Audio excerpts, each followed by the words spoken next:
Alright, one and all, welcome to game one of this best of 5 playoff series between Vortix and Bee. And to open this series, we are going to be going to EGC Lippany, where we're going to see Bee going on his Byzantines here in the orange.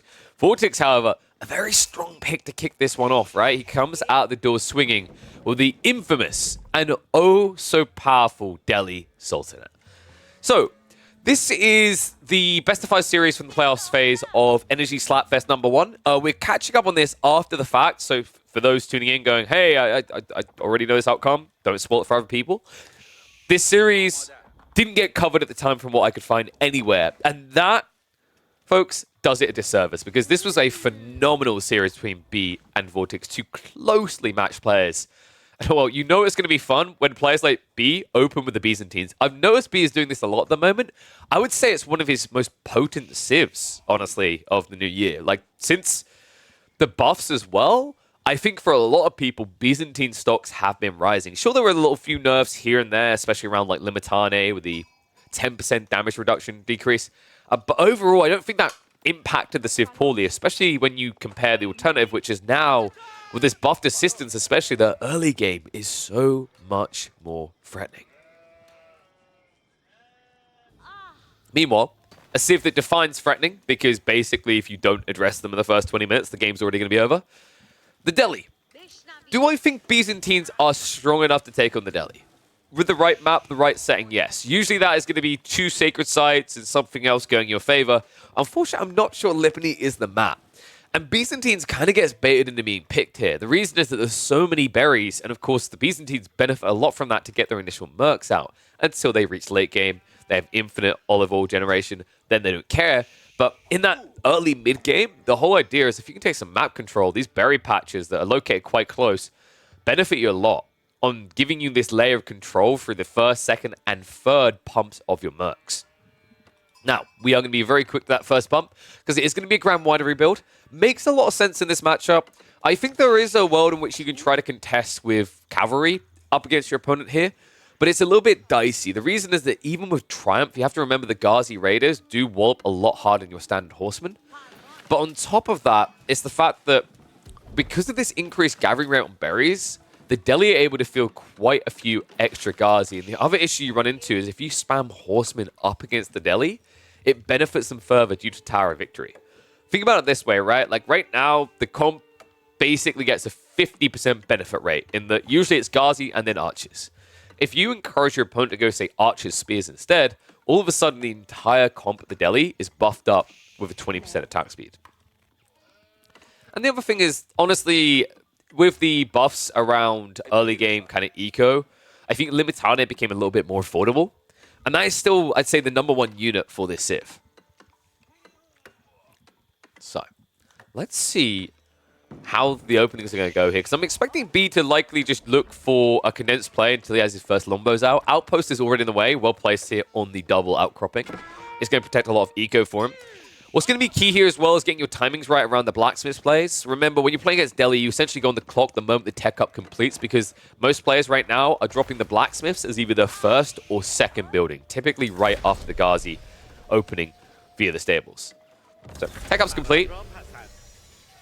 We can slow this down a little bit now that we're in Age 2. Let's have a look at the sheep haul. It looks like it's going to be 8 on the side of the Delhi. Wow, which means 15 for Bee. And remember, Bee has been on sheep, so that's a phenomenal beginning for him. Of course, has shifted across rapidly onto those berries now, but surprised that Bee got such a huge edge over Vortix on the lay of the land here. It looks like they may have scouted to similar sides originally, and that means that Bee was essentially just benefiting more from this, right? I think, actually, no, pardon me, they were opposite sides, weren't they?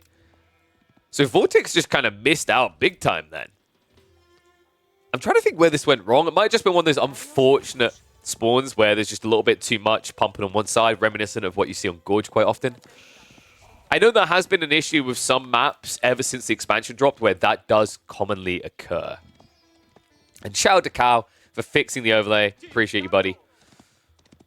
Oh, you mean that overlay? I thought you meant your draft. I'm sure we'll see the funny draft in between games. For now, though, Bee rushing up that third level of system here. Looks like he's trying to go for a deer play. That's ambitious considering how open this is. And he does actually have quite a lot of sheep to work with. So I'm kind of surprised that he feels this need to rush out this early. It could just be him prepping. He knows he needs the third layer, and if he ever gets there, it is something that he can, of course, benefit from. But in the meantime, he's still going to benefit from the buff up on the gathering rate under the rest of his economy over here. Immediate move of the Guardian Spear, and the Horseman, rather. Yeah, so this is a freebie, right? Like, even if you toggle over onto Presidium right now doesn't actually affect Sistance. So there's no way you can really slow down the burn through on this. Just kind of got to get a reaction out, so B's going to try to do that now. 2 villagers rushing up the racks. He should be able to get a Limitane or 2 out in time to push this away. They are going to be like a little bit light on their health, right? Because they'll be Dark Age Limitane, but should be effective enough. Meanwhile, Vortex behind this, already going for the archers. This is the annoying thing, I think, about the Delhi with this comp. And it's why it's critical. If you want to have a good chance against Delhi, you have to force them off this path. If they open Ghazi, you naturally have to react with spears. The only exceptions to that are like French, right? And Rus, I'd say, maybe, to a certain degree. But most other civs are going to be forced into spears. And the moment that happens, you know they are already prepping archery ranges on the other side. But you simply don't have a choice at this point. Because if you take a prolonged approach, a delayed reaction to this play, all that ends up happening is, although they may not get a good fight, they're going to get value elsewhere via the Sanctity completing around now. Limitane really stuck to that Ghazi, huh? So it looks like it's going to be a bad trade to open up here. Well played by Vortix with the micro back there, and it's still a swarm factor. Archer also arrives, so B just going to lose 2 of these Limitane and get nothing for it, really. God, I had to stop myself from calling him Beal. I don't know why he's calling himself Beal in this. Or is it B the second, maybe? But either way, he takes the third there. 3 Limitane going down. Make it 4. This is looking ugly, folks. Remember, this is I believe it's single elim, right? Best of 5. So, you know, slip-ups this early in the series can hurt you dearly. And there's no denying those 3 Limitane going the way they did. Big throwaway. Maybe you forgive 1 Limitane. I don't think you forgive the additionals, though, right? The first one you can forgive because the archers weren't there yet. But everything afterwards, B knew about. Sure, he bought some time to repair up this system, but I don't think realistically the extra time you kept this alive gathered you more resources than those Limitane cost you. Especially when you remember those Limitane cost more, right? 90 resources compared to your standard 80 types. Second rack's coming in, though. And it looks like we are going for the Jav contract, so no play to use longbows at long range. Makes a lot of sense, right? I think you need mobility up against this type of enemy, and I mean, the other thing is also, like, with longbows, against Ghazi, it just takes so long to kill with the extra health, you'll always get gap closed. If this was a Turley type game where B just sits in his base and doesn't come out, going Western contract makes a lot more sense because the longbows have more reach, they are less susceptible to raids. But the issue with the Delhi is that the Byzantines kind of have no choice here, right? They literally have to get a unit comp that can come out. So we're now approaching 3 Sacred Sites capped. At that stage, game gets rather uncomfortable.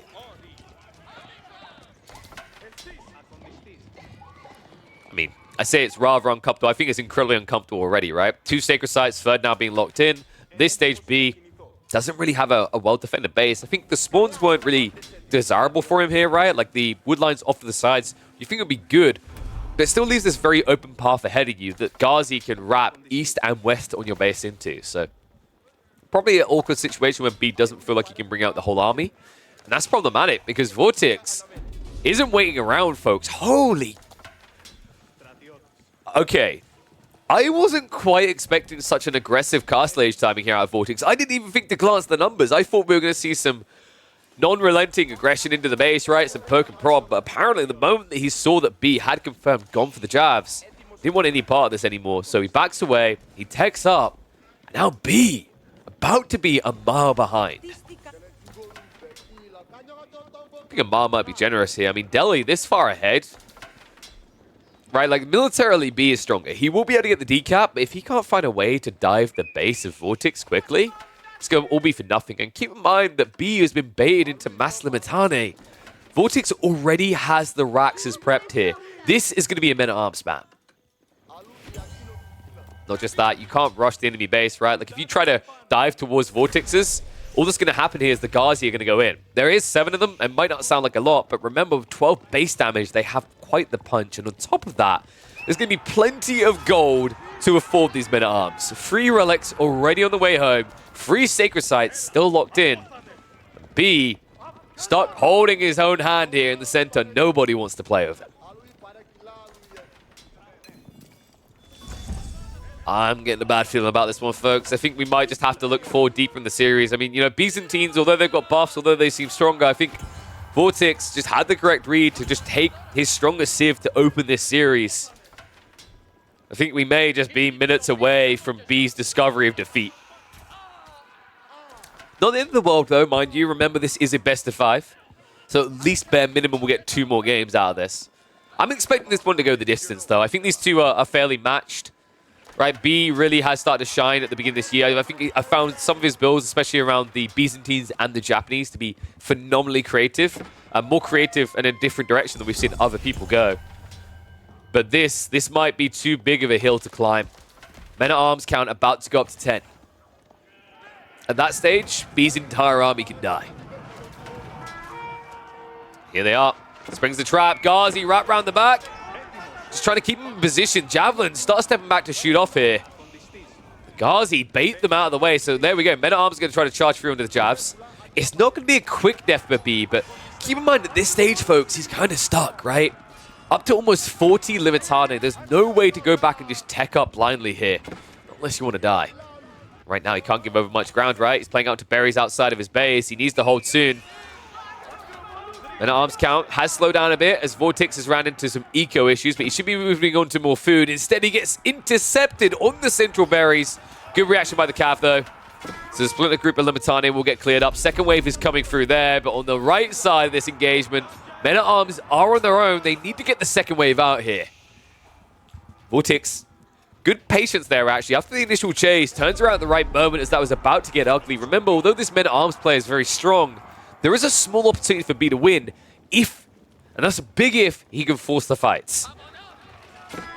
Men-at-arms. Whoa! That was not a worthwhile trade.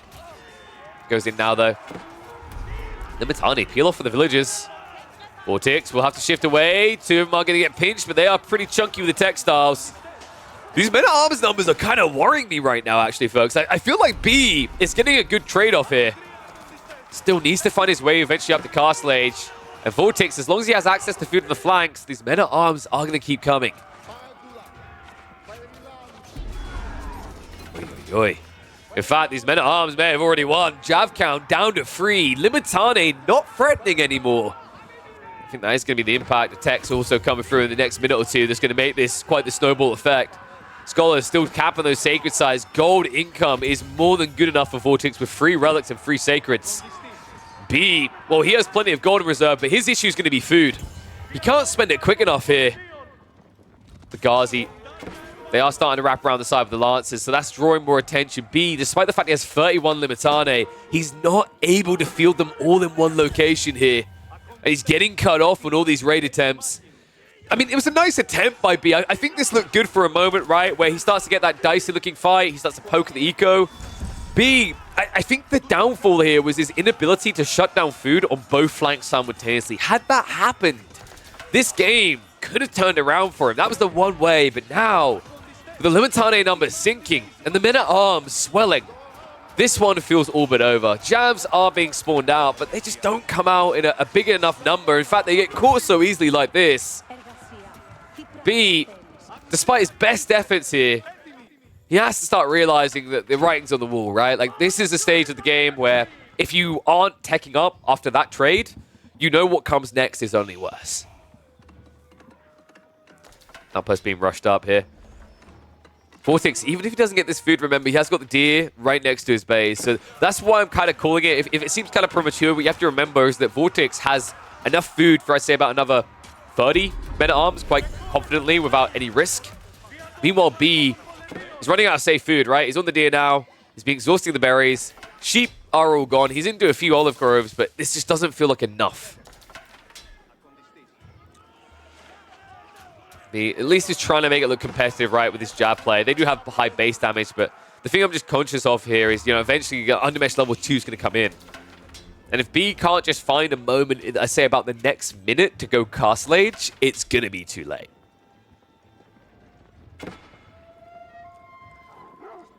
Even the eco tech's now coming as well. So that men-at-arms number might swell further. Right now we're at, what, 3 of these Raxes? I mean, we've got archery range prepped here, so if you want, you could go back for archers. I don't expect him to need that here. Lancers would be nice just to raid the eco, but why do you need Lancers when you've got 2-legged men going in? Villagers get found on the food. And B, I think that's everything he's got right now, right? He's playing out to a pocket eco on the berries. That's about to be scouted out as well. Oh, come on. Wait, does he really see the palisade? Come on. All right, that's the heartbreaker right there. B has been discovered on the pocket eco. The main base is being dove. We've reached the flood point where the men-at-arms will be stopped no longer. B, in an act of desperation, is trying to get Royal Knights to claw back his game. Unfortunately, I think they might be coming a little bit too slow here.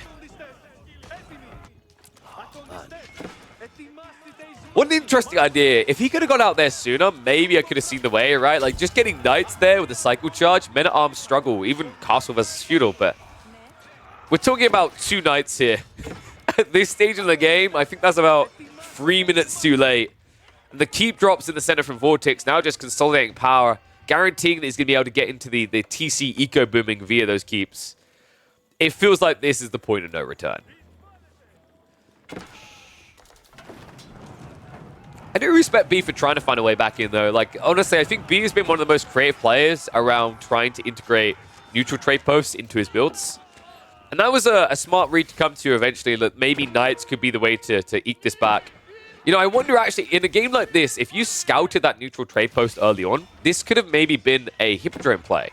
I know I said it doesn't feel great to do even Hippodrome Triumph up against the power of these Ghazi, but if you're talking about French Knights instead, it's much, much better, right? They get the +4 damage, the extra movement speed, the heal.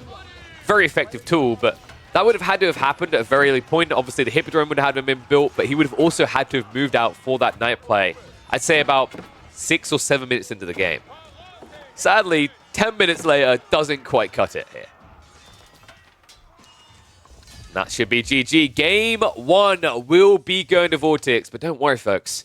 We've got a best of 5. Plenty more fun games ahead. All right. So, pretty standard Delhi play in the first game to open this up. Doesn't mean one of the strongest civs for Vortex is going to be gone, though.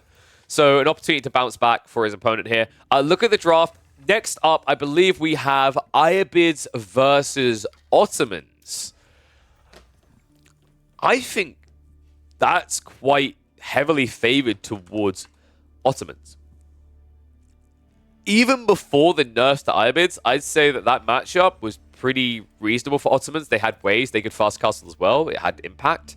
But now with the heavy nerfs to Ayyubids, that's going to be a struggle of a matchup. I'm curious to see like how Vortex is going to approach this. One way might be to play a longer feudal. I think if you try to do some sort of fast castle greed build, you're going to suffer. But maybe some sort of prolonged feudal. We have seen a few players try that, right? We watched Kiljadi attempt that against Beastie the other day in the tournament. We've watched, I believe it was Myriad who done that against Gully Deckle in the qualifier, where he basically just played what looked like a worse Abbasids. But the funny thing is when people don't know you're going to do it, and they can't anticipate you're going to do it, even though it's a worse version of X-Civ, because it's like unexpected, it's very effective. Think about how an English player might go Horseman with Council Hall, but you'd be like, okay, why wouldn't he go even just Byzantines for Hippodrome then, if that was the whole strategy? It's because you don't expect them to do it. All right, I'm going to catch up on chat, and then we'll hop into game number 2.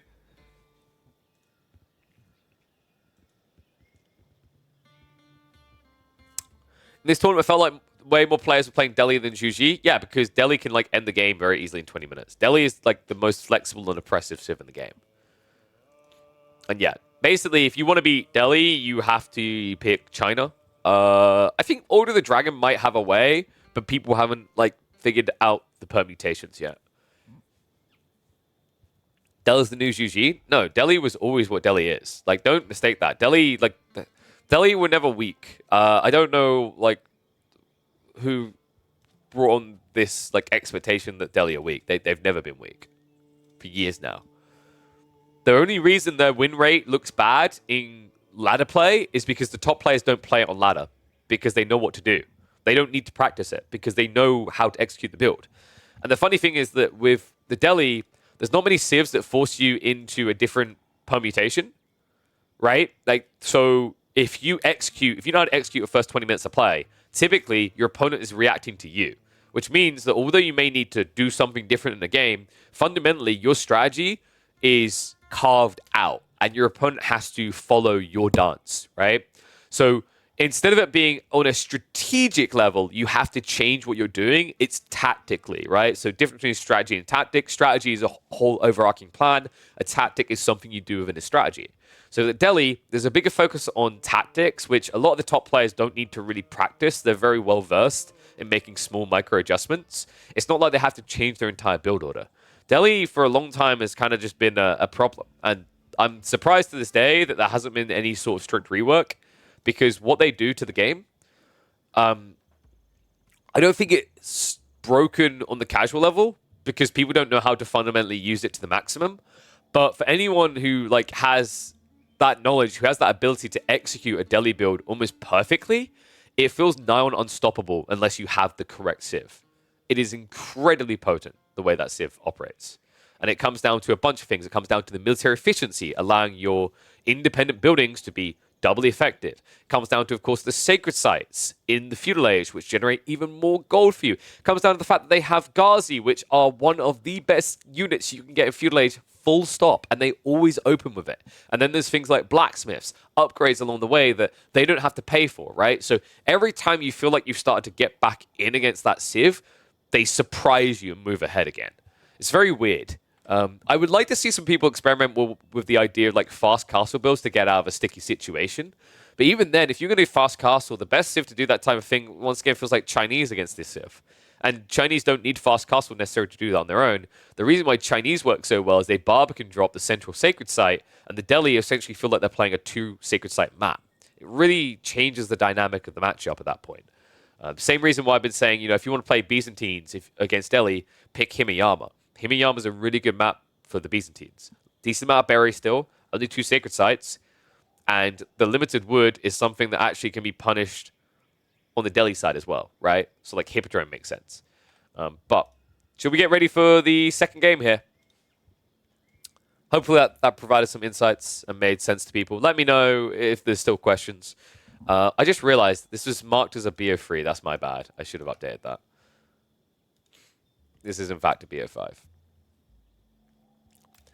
All right. My derpiness has been fixed. I've updated it now. It's not a BO3. It was a BO5. That funky writing kind of threw me off a sec. But welcome back, folks, to the second game between Vortix on the Ayyubids and B on the Ottomans. We were just talking a little bit about this before we hopped in game, that I think actually, even before the nerfs to Ayyubids, Ottomans had a decent matchup here. The Ayyubids feel a little bit iffy ever since the patch in January that basically just shot them in the kneecaps twice, right? The hits to their tech timing made a lot of sense. I think the advancement wing was a bit too strong, but they didn't buff the other wings. So you still have these prolonged issues now with tech ups to the Ayyubids, which is kind of awkward on a civ that is fully focused around timings, tech timing specifically. One thing that has been finding success, and I'm wondering if it's the approach Vortex is planning in this game, is some players with the Ayyubids have been going for more of an all-in feudal approach. I call it a discount Abbasid build, right? It's almost like you don't have a military wing, but you're playing as if you did, and you're following up on that with more aggression. Even TCs have been seeing quite a lot out of these Ayyubid players at the moment. I don't know if that build is going to be long-term effective, but I have to say it's impressed me in the short term, and I think it's because a lot of players don't expect it, right? Typically, shall we say, the face value that's been built for the Ayyubids is that once you get into game against them, you have to anticipate they're going to fast castle and react accordingly. Now, the nerfs make that a little bit less constrictive of a response requirement, right? It's not as if now, immediately, very much at the beginning of the game, you have to say, okay, this is fast castle, 7.5 minutes in, they're going to be there. I need to address that now. Now you have a bit more breathing room, about an extra minute, I'd say. But fundamentally, it is still something you have to have in the most of your mind. Because if you don't actually have even an iota of a solution to a fast castle build, the Ayyubids are still very potent there because of the dervish play. So, let's see what approach we're going to get. One thing I am thinking of on the other side that B could try to attempt here is that there were some cheeky little buffs towards the Sultanate trade network. I'm not expecting to see it in this game, but I have noticed one or two players experimenting with it. Basically, it got quite a lofty bump, right? Like, for example, with trade bags and maxed out with the trade post now, that tier 2 landmark for the Ottomans goes from 240 gold, I think it was, to like 340 gold. So pretty crazy amount of extra gold to get.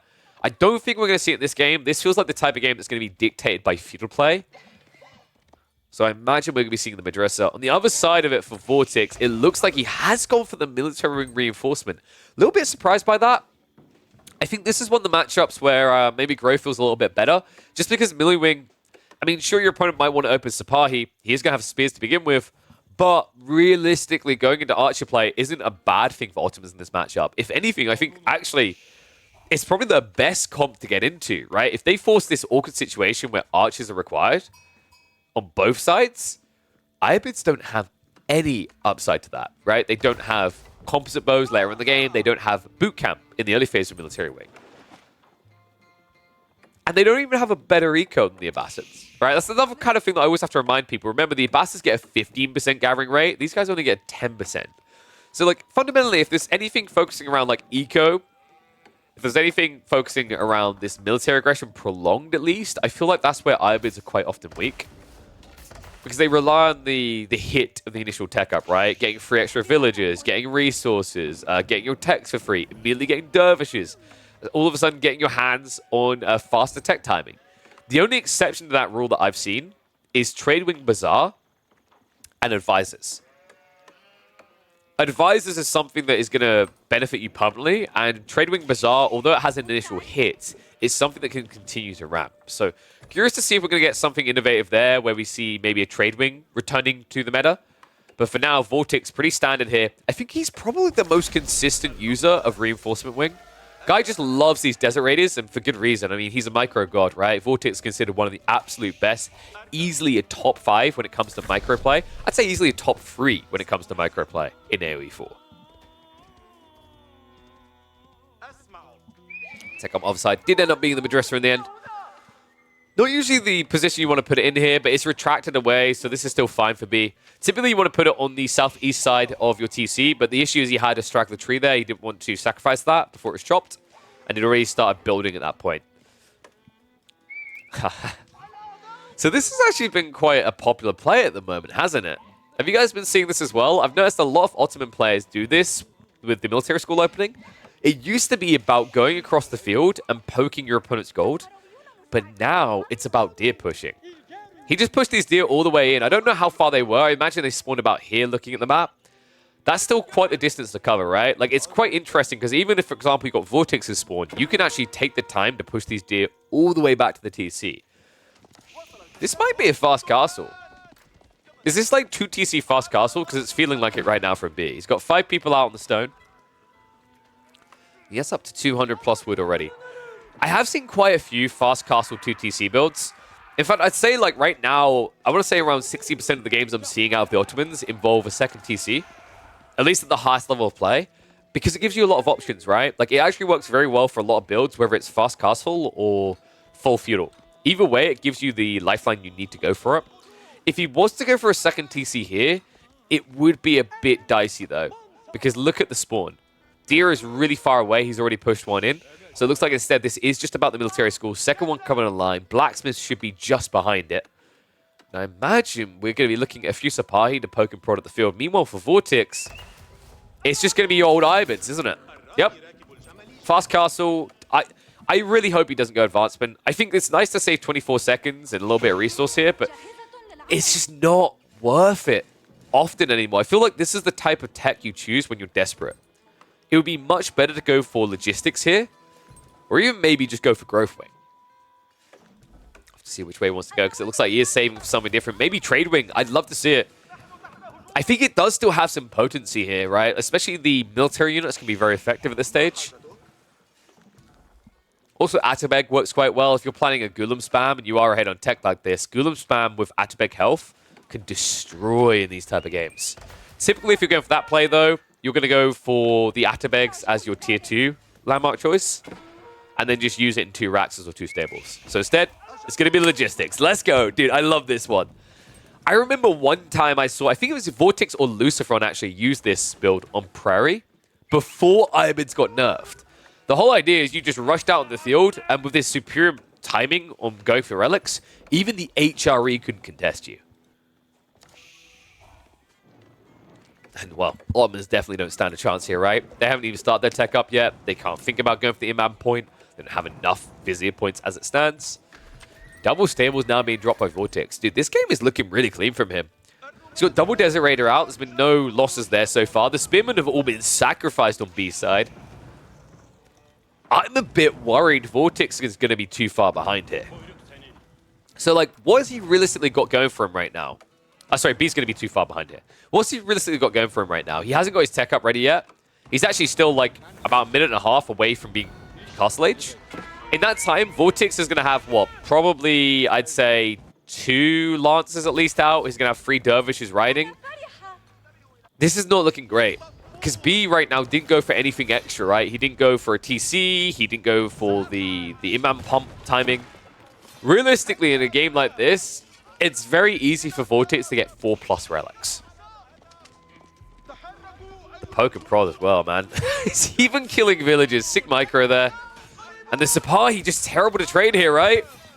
Oh, man. Like, this is what I was worried about, though. What did we say about this opening? Like, this shouldn't work against the Ottos because they drop archery range and just go. But B, he tried to play more of a macro game here. One of the Desert Raiders does finally go down at least, sure, but the price that's been paid, right? The damage done to Sipahi, the loss of a villager, and the fact that you've been stuck in your base means that the Dervishes are about ready to come out. And by the time you're getting in the mid-map, they're already going to be out of these relics. Here we go. Tech up complete. 2 Camel Lancers immediately queued. Morse drop also on the way. So Dervishes should be moving out for the mid-map resources here. One of them already been guarded. I imagine it's going to go far right as well. B does arrive with 3 Sipahi in the meta. Vortex, he could technically, like, micro his way out of this, right? Like, if you actually just have the Desert Raider walloping while the Dervish is healing, but instead Vortex says, this unit's free. Why even feel the need to defend that area, right? I'll let them chase it. I'll let them kill it. But in return, I'm going to get the goodies. Villagers in the meantime are going to be poked out. Lancers have now arrived, though, and that is a long charge. Warlord comes out as well. Scout almost goes down there. I think that was unfortunate. Vortex, if he moved further south, he could have corralled them back towards the Lancer charge and done some significant damage. But at the end of the day, he's done what he needs to here, right? Vortex, he grabs 3 relics already. We talked about that 4th being easy peasy. At this rate, the 5th even seems feasible. In fact, he's kind of jumping the gun on going for that with the Dervish. Lancers with body blocks. Scout is going to go down. Sipahi are quick enough to chase down this Dervish, but the second Lancers should secure the area. And B, the only thing you can be happy with right now is that these Lancers are at home and not in his base, right? Because he is in the middle of a tech up. That is about to complete. Even once it does, though, this is a little bit dicey for B. He has got the Raxes, but he has not upgraded the spears yet. He's going into the crossbows, but in small numbers, that's easily countered by these Lancers. Shout out to Crackney and Matisse. I see you guys tuning in. If you guys didn't know, Crackney and Matisse were the guys who put together this tournament on the weekend. So shout out to them and, of course, Energy for sponsoring it.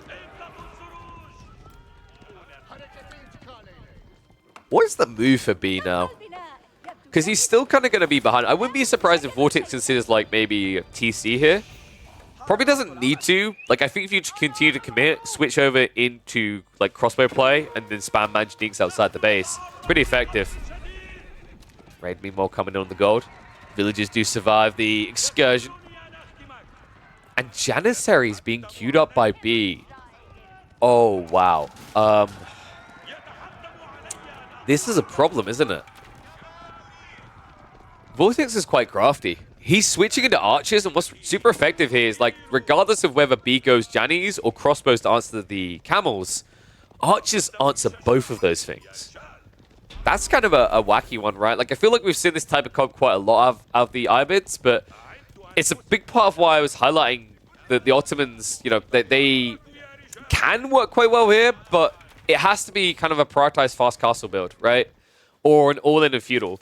I think what we saw from B here was a less than ideal castle age timing and no feudal aggression at all. So he kind of missed every mark. And now, with the way these comps are lining up, Camels are looking pretty fierce. I usually don't like camels as the game goes on. I think it's a bit wonky, right, to try and rely on these too long. But right now, at this stage of the game, B doesn't have enough of an answer for you to need to switch over to Golems. And oh my god, he actually is, isn't he? 5 relics and soon to be 3 sacred sites. The gold trickle in his pocket. It has quite the jingle to it. Oh, man. B. It just feels like this game is getting more away from him the longer he sits here. You know, usually that's not the case for the Ottomans because they have so many perks, right? They have the extra military schools. They have the passive production of army in general. But with this type of economical edge for Vortix, it's hard to favor B in this matchup, right? Trailing by 2 eco already. We're then talking about 5 relics, which equals a lofty 400 gold. Then it's 3 sacred sites for 225 gold. It's crazy. And B, sure, you've got like passive production, but I believe, like, I'm trying to remember what the exact mass was behind this. So crossbows are 120 resources. At this stage in the game, it takes him how long? Okay, that didn't help. Well, an 80 resource unit takes him about a minute, right? So let's round it up and say you get about 100 resources a minute from each of these military schools, and I think it's similar from the Mehmed. So that's 400 resources. That makes up the relics. It doesn't make up the sacred sites. Vortix. Remember, with all these camels, usually you think it's a negative, but this explains a lot about his build, right? Why he went for Desert Raiders over the Workers comes into the picture now. It's his ability to build siege on the go. Lancers charge in, though. Archers as well. And that is an immediate loss to the Mangonel. So B, in bad shape here, holding the choke point. The Janissaries have massed up their numbers a little bit, but the Archers really are going to be the MVPs here at the end of the day. Lancers mostly get cleared up. It's an expensive fight for Vortix. Remember, now with an Archer and Janissary trade, as long as he micros away, this is one that should favor him. I mean, emphasis on the micro away, right? Lancers go back in. Really good fight for B, but like the thing that is kind of wild there is that Vortix, if he just micros back the Archers earlier, I think he doesn't lose too much there. That was kind of weird, actually. I think Vortix overread the situation, maybe didn't count for that many Jannies. I believe that was a pull of the Janissary point from the TC in the end. So it does stabilize B here. But if that was what, and maybe someone in chat caught it because my eyes were looking elsewhere, I was baffled by the charge choice in the first place. If that actually was the pull of the 8 Janissaries, that's a big deal for B. Even though he wins that fight, that's now valuable Vizier points gone from the game as it goes on.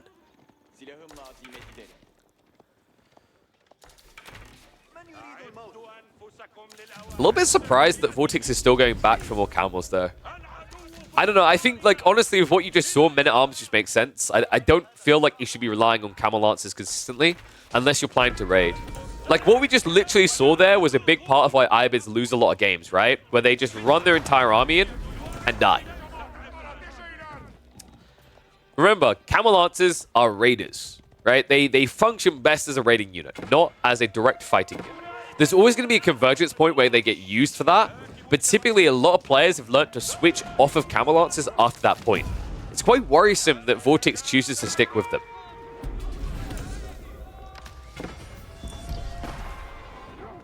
Especially when the Janissaries are still threatening like this. Archers are going to chase down, though.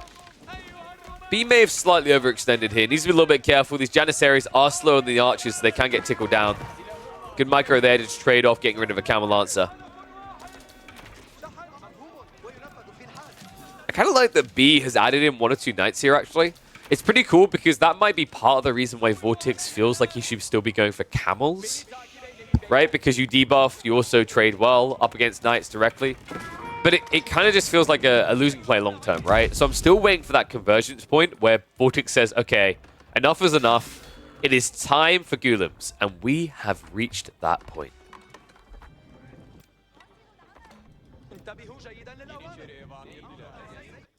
Lancers also find their way into the secondary gold. Oh, B. He's got textiles, but that hurts. And also, that should be a scout on the second TC, right? So B, he did go for a backup TC to try and recover this.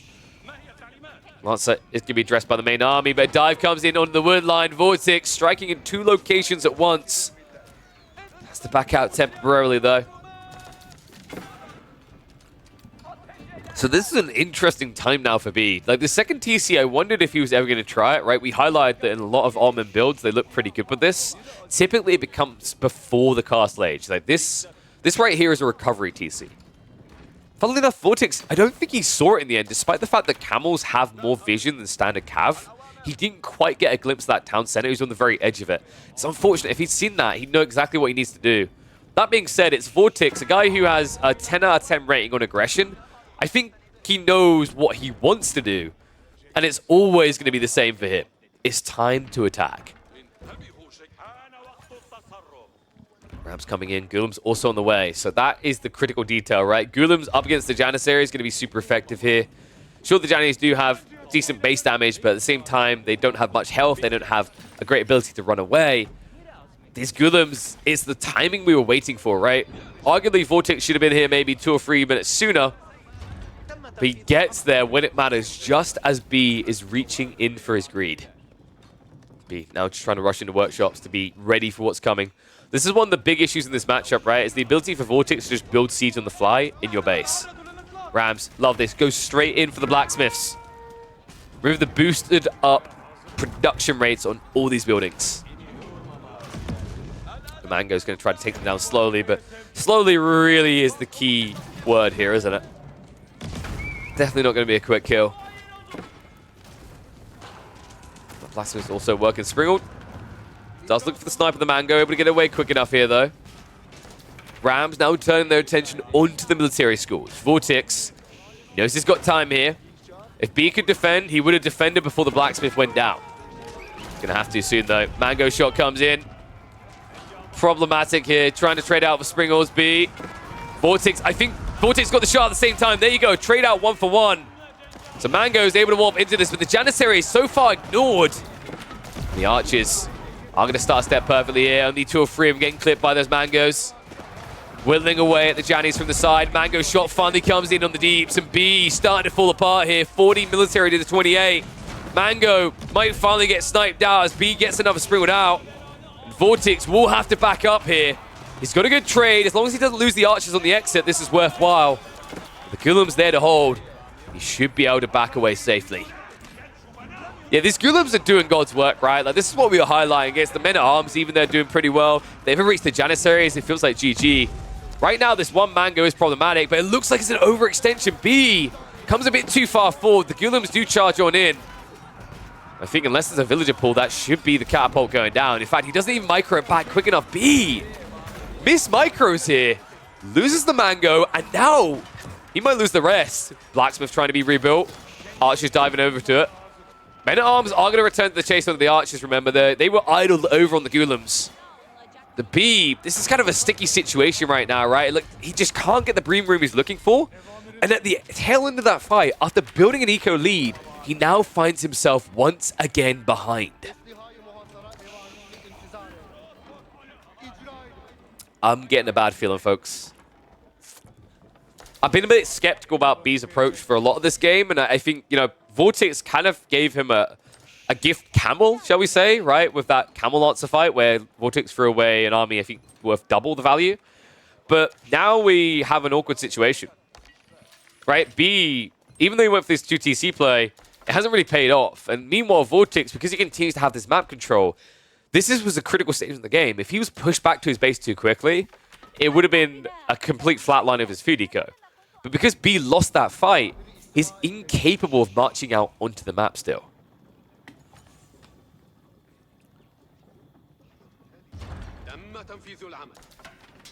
So how do you get back from here if you're B?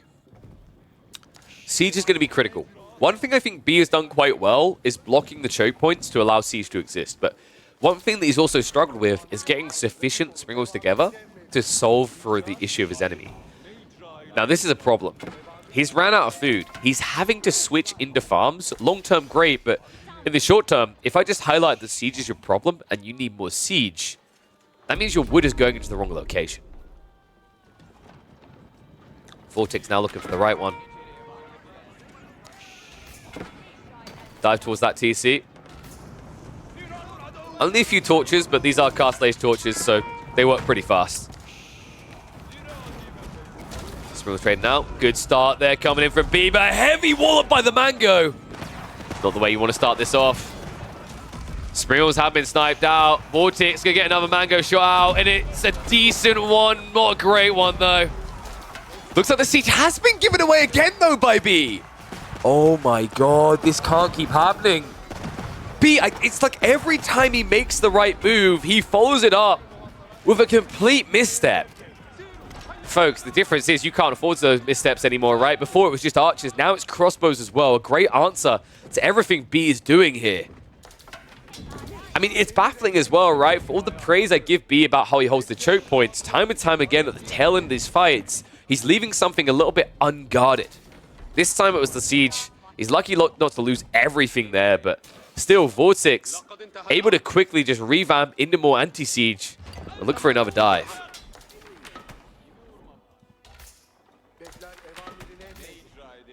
B, what has he got inside this? It's not villages. Wait, what? No. He's got Janissaries inside there. I mean, this isn't an ambush strategy. He's just thinking they're better in the TC than they are on foot. They've traded their guns in for bows. Dive past the TC. It's going to be pushed back again. It's garrison. I mean, I kind of get it, right? It's like, you need your men at arms. You haven't got anything else to garrison. And your Janissaries die really quickly to the range comp. So it kind of makes sense. It's still incredibly comical to see, right? I'm just waiting for the surprise mother ducker moment where he just jumps out and backstabs here. Oh, man. It might be too late for that, though. B now being doubled up in military. There it is. Surprise, mother duckers. Yeah. We barely were able to kill Siege. Oh, no. The two Ghoulims and the crossbow. Enough to counter him out. I think that is going to be the end of the road for B here. No standing military anymore. A good attempt, but the ambush strategy was one that Vortix was more than capable of brushing aside. Means we could have a very quick series here, right? Vortix, remember, he took a dominant game number 1, and game 2, although it may not have been the cleanest of executions, when is beheading someone ever clean?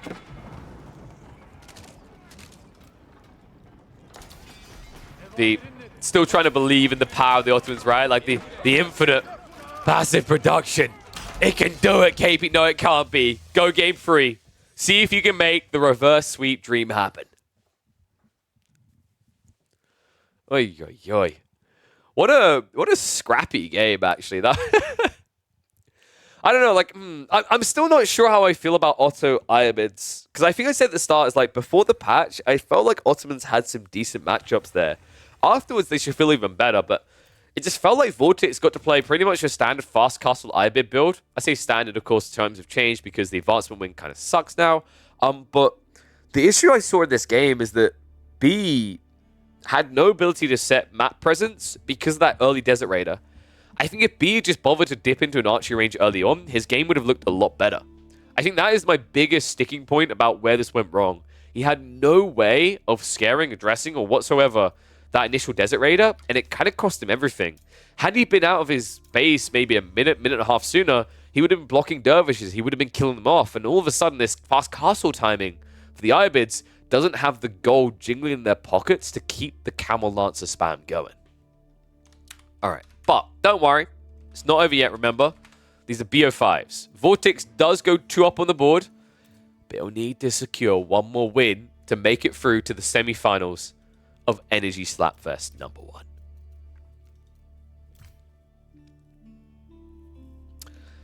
And we are going to Prairie for Jeanne D'Arc versus Mongols. Wow. That's kind of interesting, right? Mongols want to trade, but Jeanne, well, she's willing to trade in a different way with those traders. And that's kind of funky, right? Like, I mean, you can't not trade as Mongols on this map. There's maybe a window of opportunity where you can get the Keshiks, but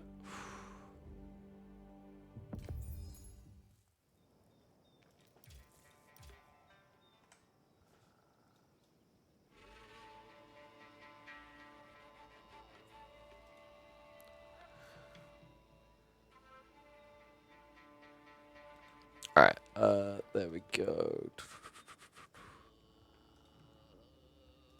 All right, let's find out. I think everything's updated. Let's get ready for game number 2. We shouldn't have any pre-rolls popping off in the middle of this, I don't think.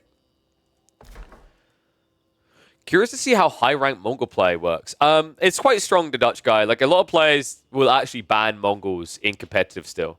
And hey, yeah, he did fix it. I just finally noticed. So we're going to have... So far we've had Byzantines versus Delhi, Ottomans versus Ayyubids, and now we're going to do Mongols versus Jeanne. That's interesting because that means final matchups... Vortix is going to have quite a sticky, tricky predicament if he ends up picking English into Malians. That is the hardest matchup in the game for English. At the same time, like, if you get the alternatives, English versus Rus, I think Rus can still get 2TC quite cozily in their base. And that leaves Juji versus Malians. And I don't know how I feel about Juji against Malians. I think that Malians do quite well with their fast castle Fulani timing.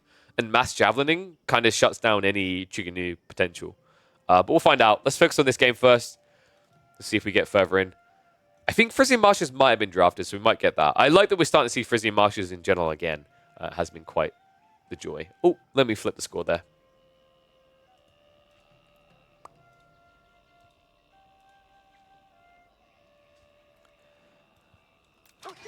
All right, here we are in almost... Whoa. Whoopsie. Scrap that. Redo that.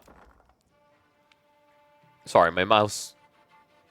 I'm going to unplug it and replug it. My mouse was not responding there. It's a bit weird.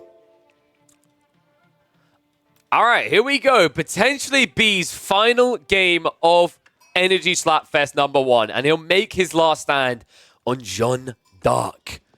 On the other side of it, Vortix looking to execute the killing blow with one of his best civs, one of the most potent civs in competitive AoE4. Would be poetic for it to begin and end with 2 of the top competitive civs. It is, of course, the Mongols. We are going to be in Prairie, an interesting map, actually, because I was just saying what seems a little bit funky here is that Prairie historically has been a phenomenal map for the Mongols due to their ability to trade. But here's a thought for you. Do you really want to trade against Jeanne D'Arc? Right? Because if you go for trade, she's going to trade of a different kind. She's going to trade for the kills. And those traders, they're going to be pretty heavy on the payday, actually, right? I'm trying to think, like, what is the amount you get there? Because, of course, you get them at a discounted rate, right? But Jeanne typically, if I recall correctly, she gets the full value of a unit she kills. So that's going to actually accelerate it quite quickly. If this is double pump trader as well, I'm quite worried. Vortix is going to try to go for that outpost rush opening, I imagine, with the gold. It has spawned forward for Jeanne. And B, I imagine we were looking at a standard, like, 1 villager build-up, which is Jeanne to get to tier 2. People asking, does Jeanne get any XP from the deer? No, she does not. She only gets XP from the boar, 25 per pop. Typically, actually, a quite popular play on a map like this for Jeanne D'Arc has been to go for a second TC on the boar. I'm not expecting that in this game. This feels like the type of game where Vortix is going to try to constrict the map very early on. And if B can survive that initial aggression, it looks quite thumbs up for Jeanne from there. How are we looking on the sheep so far? Sheep haul, 11 on one side. That doesn't bode well. Yeah, 15 already on the other for B. Remember, there's a lot more sheep on Prairie than your standard maps. It's why actually quite a lot of the time we see people go for a double scout opener. You may notice that B didn't do that, and that's because he understands in this matchup, he needs Feudal Age ASAP. The longer this stays in Dark Age, the worse it's going to be. So, doesn't want to waste 70 food as well as 1 extra villager getting that second scout. And Jeanne already now building up. Straggle trees are being gathered. On the other side of this, Spearman and the villager are on the way. Now, interestingly enough, B only has a single villager on gold. Typically, we've seen a lot of players at this stage invest 2 or 3 people on gold to guarantee the first night. They haven't done that here. So, unlikely that B is going to be able to afford even 1 night, but maybe they can at least get their hands on 1 or 2 techs. I'm trying to think if anything really screams useful. I don't actually think he has enough gold to get any tech that's worthwhile here. Right? I'm trying to think if like horticulture is worth rushing here. Survival techniques only works if you get out of the base. And by then, you should have your gold back anyway. So, B, we'll gather a little bit more cheddar. Outpost is now coming up for Vortix. B can see the entirety of what's happening here. God, imagine how he's feeling right now, right? Like, oh, is this going to be the end of my tournament life? a casual outpost rush from the Mongols? Maybe not. 4 villages now in the gold. That's going to allow him to get at least one knight out here. Could even allow him to go for something else, like, for example, steeled arrows with the archery range drops is pretty effective here. Makes a lot of sense. Jeanne just continue to build. Very slow time to get up on that as well, of course. Vortix. Of course, it's going to be slow on his timing. I'm still expecting a silver tree to come out here, though.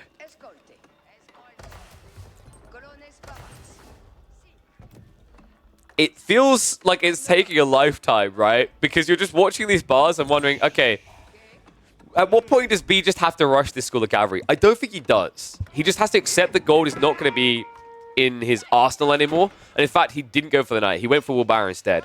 I think with this outpost placement, although it's annoying, it doesn't stop him getting back in. This position right here is choppable, as is this one. And I think we will be looking at archery range drops quite rapidly for Jeanne D'Arc once that feudal age is complete.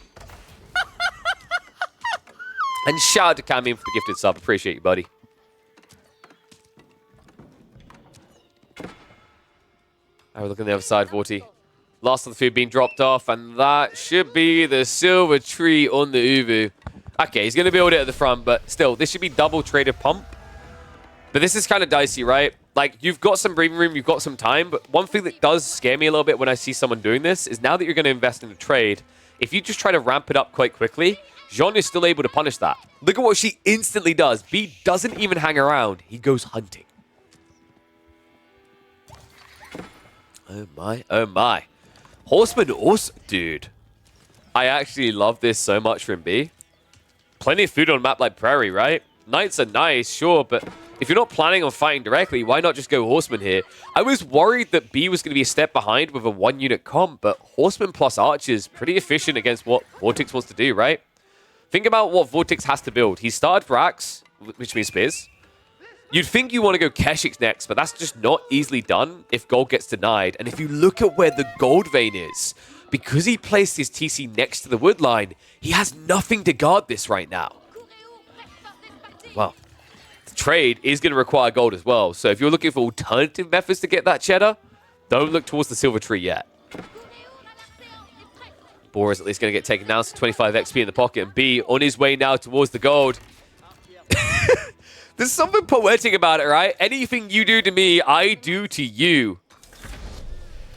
It's time to say adieu. Vortix will be pushed off of his gold. Has got enough gold to get the initial Keshiks out, so this could be a little bit dicey. But I think, honestly, if you just body block with the Horseman, Jeanne doesn't get initially charged. You still have an ability to kill off just 2 Keshiks with, say, 4 horses and a few archers. The whole army is darting towards that location, right? I think the archers have hung around for the time being, but the horsemen are here to fight. And think someone was a little bit ambitious a little bit quickly here. Vortix will have to turn around and go home. Does immediately start pumping spears. And this is crafty, actually, if I'm not mistaken. Yeah, this might be the first point. No, he would have seen it, right? He's seen these archers. He just doesn't know how many of them there are until he scouts that deep. So pretty smart of B to just wait back here with the archers and not reveal the intent yet. But now Vortix does have the full picture. So this is where I'm not expecting too many spears. You need to actually get more cav, if anything, here. It's kind of crazy that Vortix himself hasn't considered going to Horseman, considering that, you know, with the amount of food he has access to and the pastures coming in, gold might be a limitation, but food most definitely isn't.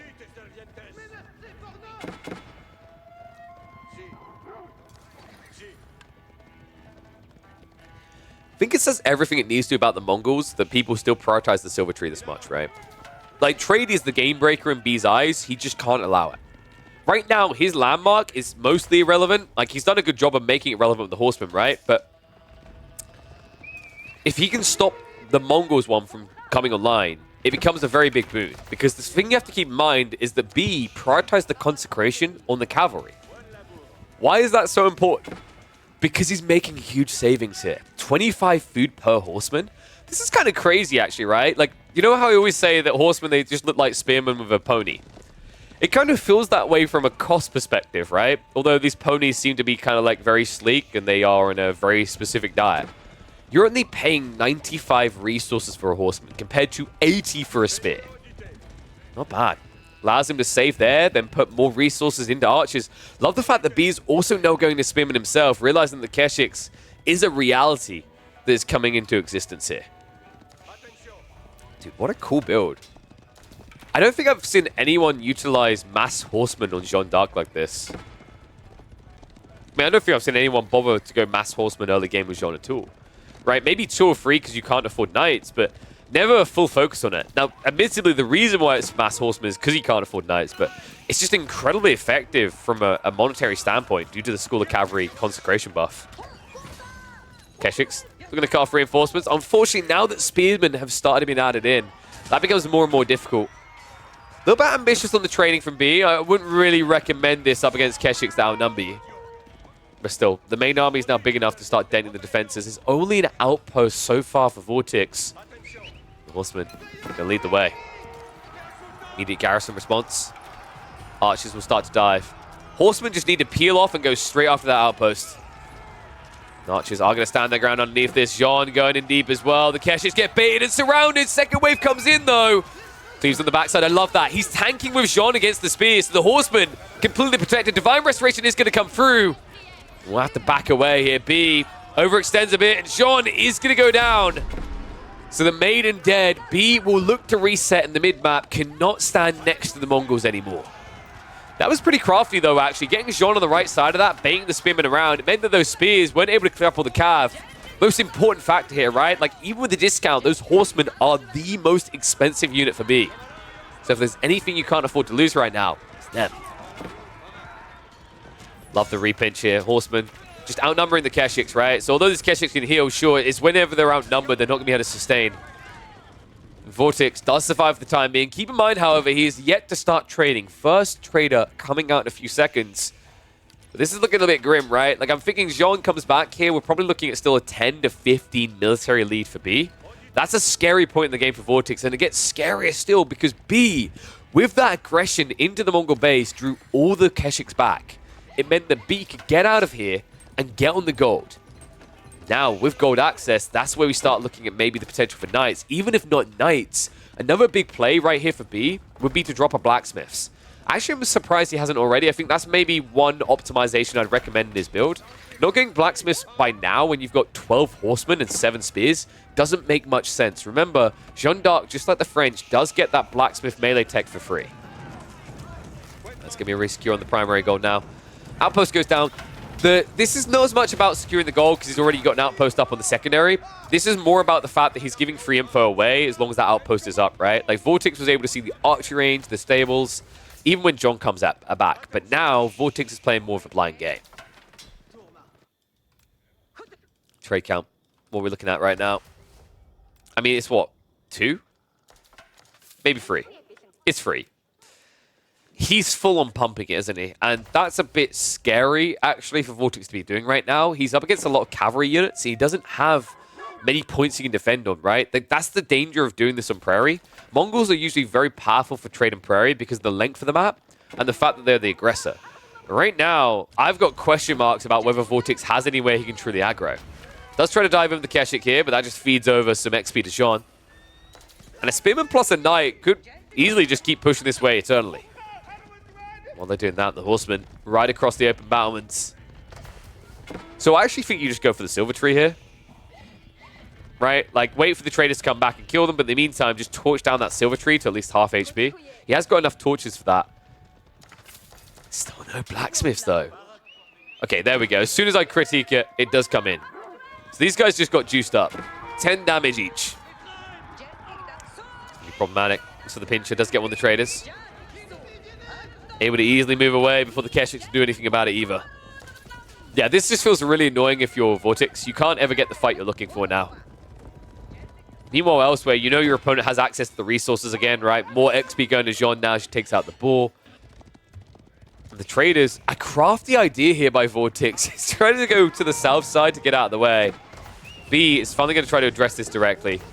Silver Tree being torched. Nice pill scout there. Did sniff that out early, so able to get out before it becomes problematic.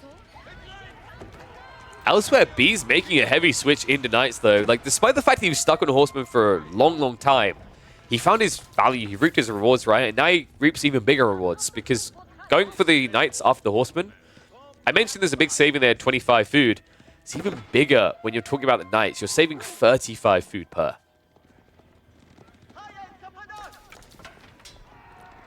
Keshik raids. Interesting, actually. He just revealed himself here. Look at what B's doing. He's not coming back to defend. He understands his army's big enough to do that by their own, right? So why bring this cav all the way across the map when instead you can send them into Vortex's base? Outpost is going to get garrisoned. Trade is less protected, though. This is what I'm waiting for him to strike on again. I mean, honestly, at this stage, if you just peel into two groups, you can just take them out at both ends. Oh, sick micro. B. He pulls the entire army, including a villager, away. And it means the traders are going to be forfeit here. He goes both ways about this. Catches the ones coming from the silver tree. Chases for ones coming from the trade. Sick micro there by B. Vortex will at least eventually be able to cut this off. A 6 round is going to be able to take down a bunch of the horses. Not enough. Still about 8 of them are going to remain at the tail end of this. B doing what he needs to keep Vortex honest here, right? Like, Vortex should be trying to actively attack his opponent. Instead, once again, at a time where B had to move out for additional pockets of resources, Vortex is stuck defending. That was an incredible surround, though. You guys saw the spread on that, right? Like, 3 different platoons of spears going at different angles.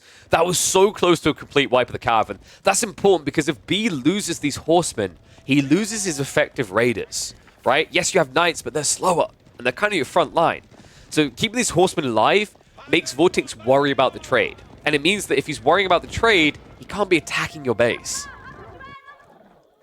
I mean, it's why when you look on the map, you just see a giant blue blob running around.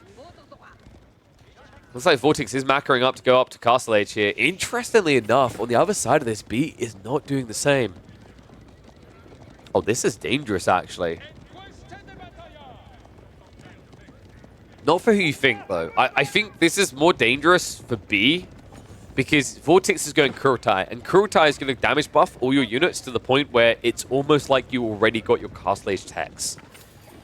That being said, Vortex is guarding at home, right? The Kurotai is being built on the left, and instead, B is looking to overwhelm on the right. Marches in with the cav, forces the fight against the Keshiks. They're going to have to draw back the moment they saw the knights, though. No way to fight that. Tech up complete, but Jeanne, she's looking for that fight, the one that would get her level 3. Marches forward. Traders, that is going to feed her. That is exactly what you need. 12 XP per trader, and Vortex, this is the exact point we were worried about. What did we say about trade against Jeanne? It's like you're inviting death. That's exactly what's happening here. Was that 36 XP overall just from that alone? Now diving towards the goal. B will settle for nothing less than level 3 Jeanne. Charged by the Knights. Draws out the Keshiks. Spear on spear likely to occur in a moment. Archers do get some good trade-ins there as the spearmen get overbaited. Archer upgrades as well. Spears are coming in just a few seconds of Vortex. Keshiks not ready to go just yet, but the Kurotai is in position. Everyone is buffed. Now the Vet Keshiks will lead the charge. B has got the military lead right now. He does have to pump the Divine Restoration. Mainly because he almost dropped Jeanne there. It looks like he's going to have to back away. Now, the question mark I've got is this a good enough position for B to try and tech up from? Or does he have to go in for the killing blow? To me, this feels like the type of position where just blind teching can lose you the game. But I guess from B's perspective, shutting down the trade almost just permanently at the stage has gotten you what you need, right? Vortex may have an age up, but he doesn't have an eco advantage. Not a real one. Right, what was this? How many traders over here? I think it's like 4 or 5. So he's actually behind on raw eco. So B backs away. This should make it very obvious to Vortex that it's a tech up. Typically, a player backs up like this when they're going up in age.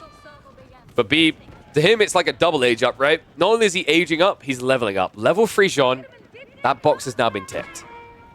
And Royal Institute coming. Dude, that's wild. This is B trying to end the game now. We don't see Royal Institute much because typically Guildhall is just a safety play, right? Like, it allows you to get into Imperial Age. But clearly, B doesn't want to let it get to that stage. Another cool thing about Royal Institute, the Royal Bloodlines does benefit Jeanne D'Arc. It's going to make her a much more tanky unit, much more effective at absorbing fire. And this should be obvious by now by Vortix, right? Why did he run all the way back? He must be completing the tech up right now. Spears pinch another Keshik. Rough trade though, right? Losing free spears for a Keshik's never going to be a fair trade for Jeanne. And B? Okay, that's just 3 villagers dead for nothing. Raw is going to be complete though. He's going to be counting his lucky stripes that wasn't dove. In fact, if anything, if Vortix had been leading with the Khan there and seen that, that could have just been GG and series over. Instead, B makes it up. Upgrades on the way. Veteran Seafer Knights coming in 15 seconds. Royal Bloodlines, a minute and 10 behind. But the Keshiks starting this off poorly for the Mongols. Vortix has moved up the Kurotai. Keep in mind, though, as he approaches the base of Jeanne, this is problematic, right? For a start, your production is going to be slower to arrive in the fight. On top of that, although the Kurotai usually gives you a big edge, that's exactly why B is going for Bloodlines. It completely mitigates that advantage. 35% more health on these Knights. Not to mention it's more effective with Jeanne as a Civ compared to French because of Divine Restoration. If these units have 30% more health and you heal an extra 30% based on missing health, right? Like, that's how it works. It's, if you heal, say, at 190, you're not going to heal up to the full 230, right? You're just going to heal 30% of that, of what's missing, so 40 health, right? So you end up healing 12 health. The whole point is when you have Royal Bloodlines, your units get dented pretty hard, but they take so long to die. So all of a sudden, the effective amount of HP that Jeanne's going to heal now with Giga-Juiced Knights in terms of health is substantially higher. I would say on average in a fight of this scale that we're heading towards, you're probably going to heal about an extra 500, 600, 700 health. Which, when you put it into like raw knight numbers as well, is quite bonkers, isn't it? Right? Like, without Royal Bloodlines, that's like an extra 3 or 4 knights. Spear those knights. Keshiks! Ooh, Vortix. Just about reacted in time there. That would have been incredibly ugly. I believe we have got canted saddles as well, right? No canted saddles yet coming out from B. A little bit surprised. I think most players tend to prioritize canted saddles before they go into biology.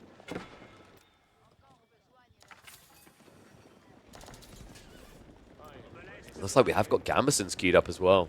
That's another interesting choice, actually. Instead of crossbow stirrups, Gambesons is, of course, a lot cheaper. You are up against a decent number of spears and Keshik, so it kind of makes sense. But you aren't exactly high on the arbitrary account currently. So I feel like maybe it would have been more valuable to just queue up 2, 3, 4 more of those crossbows first.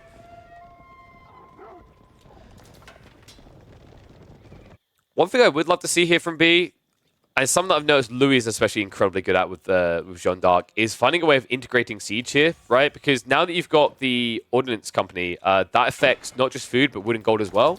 It's incredibly effective on siege workshops, right? Just imagine you're able to get siege 25% cheaper. That's just what you're doing. It's basically like having high armory, only you don't have to be Imperial and use a landmark on it. Cash it right in.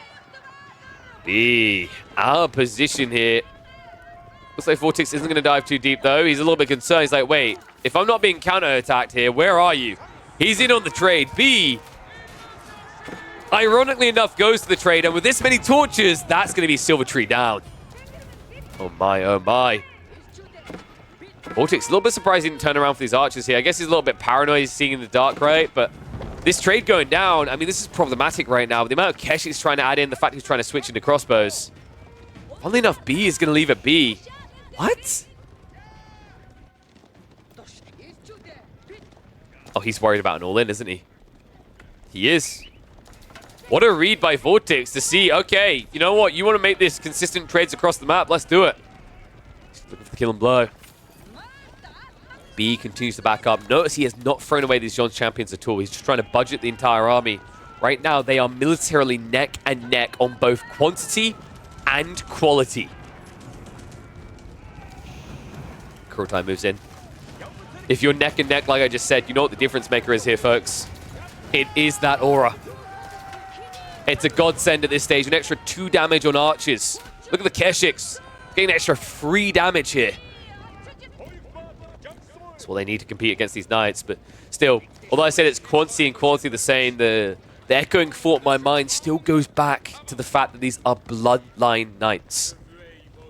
310 health, 175 each on the other side. And only 7 more Keshiks. It doesn't make up the difference. Big shout out to Johnson coming through with the Prime. Make sure you're using your Primes across on my Twitch, folks. It helps make this doable on a day-to-day basis. Let's see if B can make this doable. Knights moving in. Probing to see what his opponent is going to do in response here. Archers are starting to move up now as well. Vortix, quicker than reaction, is going to be caught sleeping at the wheel here. Keshiks charge on in. Knights are going for a wide arc here. Spearmen are going to expose themselves to the line. And here we go. Knights from the left side charging in. The Spearmen have already been committed in the Abbasid. He gets the backstab. Jeanne stays alive. Divine Restoration gets pumped out. And Vortix, this is looking ugly right now. Kurotai is there to buff up half the army, but the spear's already gone. The Knights are too strong. And Vortix is going to be brushed aside. B! The perfect patience here. The wide arc paid off. What a brilliant move there. That is so dangerous what he done, but he threaded it like a professional. Waited just long enough that those spears dove into the archers, into the Abbasid, and made sure that there was nothing left to answer the heavy cavalry play of Jeanne D'Arc. And folks, this has a heavy snowball effect to it. Vortix now about to lose control at the center, loses Kurotai, and lose his army. Rebooting from here is difficult. Yes, a lot of knights have gone down from B, but the military advantage he's going to maintain, the amount of knights left over at the turn tail of this means he's going to have an ability to go after that trade. Crossbows archers just trying to get the best trades they can, right? Reduce that number of knights on the front down to 0. However, behind this, there's already a play onto Relics. Vortix, he started to play for them himself, but he only gathered 1. B now going with 4 monks, looking for a delayed rush to grab every relic he can off of this map. This archer count's just too high right now. The Keshiks, it's more than a tickling, that's for sure. I mean, it's 9 damage into 6 armor, right? But you only have 175 health, so this is super effective at shutting you down. And now we start to reach a stage where I talked about the trade, but if his mass archers dive me, they could even go after the eco instead. However, B, happy with what he's got so far, backs off. We have to remember, folks, that was a humongous fight and one that Jeanne lived throughout all of. She has to be close to level 4. Mecha Jeanne isn't too far away. Vortix has to be cognitive of that. Fully aware, right? If this game doesn't end very soon in his favor, there's only one way it's going now. Jeanne D'Arc hanging around for the XP. Archers stand their ground to trade here. Defense arrow is going to be activated by Vortix, but more knights are now arriving for B. And the fact that Vortix in desperation is pumping out horsemen tells you everything you need to know about how this is about to go. No way back. B. Patience pays off. Step 1 on his route to a turnaround here. Still, gonna have Vortix on match point, but we finally have a series. Oh, dude, that was sick. The patience he showed in that fight, like, that looked dicey, right? For anyone who's watching that back from the sideline, when you saw B wrap his knights wide around the Royal Institute to the south side, you would be forgiven for thinking that was kind of it. There's no way he can beat Vortix back. But he understood perfectly where the attention from the spears were coming. He spread that line thin of his opponents. He forced the brace into the spearmen from the Keshiks. And then the reaction that came out, funnily enough, from Vortix was to send the spears to the right side of the fight. That was his moment. That perfect moment. If he waited just 2 seconds extra, it feels GG. But instead, he found that perfect moment to break that back line. And that's not something easy to do, even with Royal Bloodlines, when you're playing into the Kurotai buff like that. But B done it like a perfectionist. So, we are now going to get ready for game number 4. Game number 4 is going to be Rus versus English, which means our final game will end up being Juji versus Malians. I think this is the best case situation for Vortix, actually. If he's looking to shut this out before it reaches the game 5 situation, right? Like, if B was able to have sniffed English versus Malians, it would just have been a guaranteed 5th game. But now, this keeps it kind of tight. Like, Vortix has the ability to shut B out in game number 4, especially on a map like Cliffsides, because English utilize these short maps incredibly well.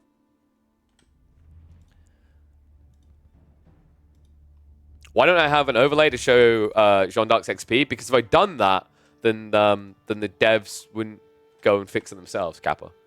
Okay, what is going on? Oh, that's weird. I've got the thing where my taskbar isn't responding.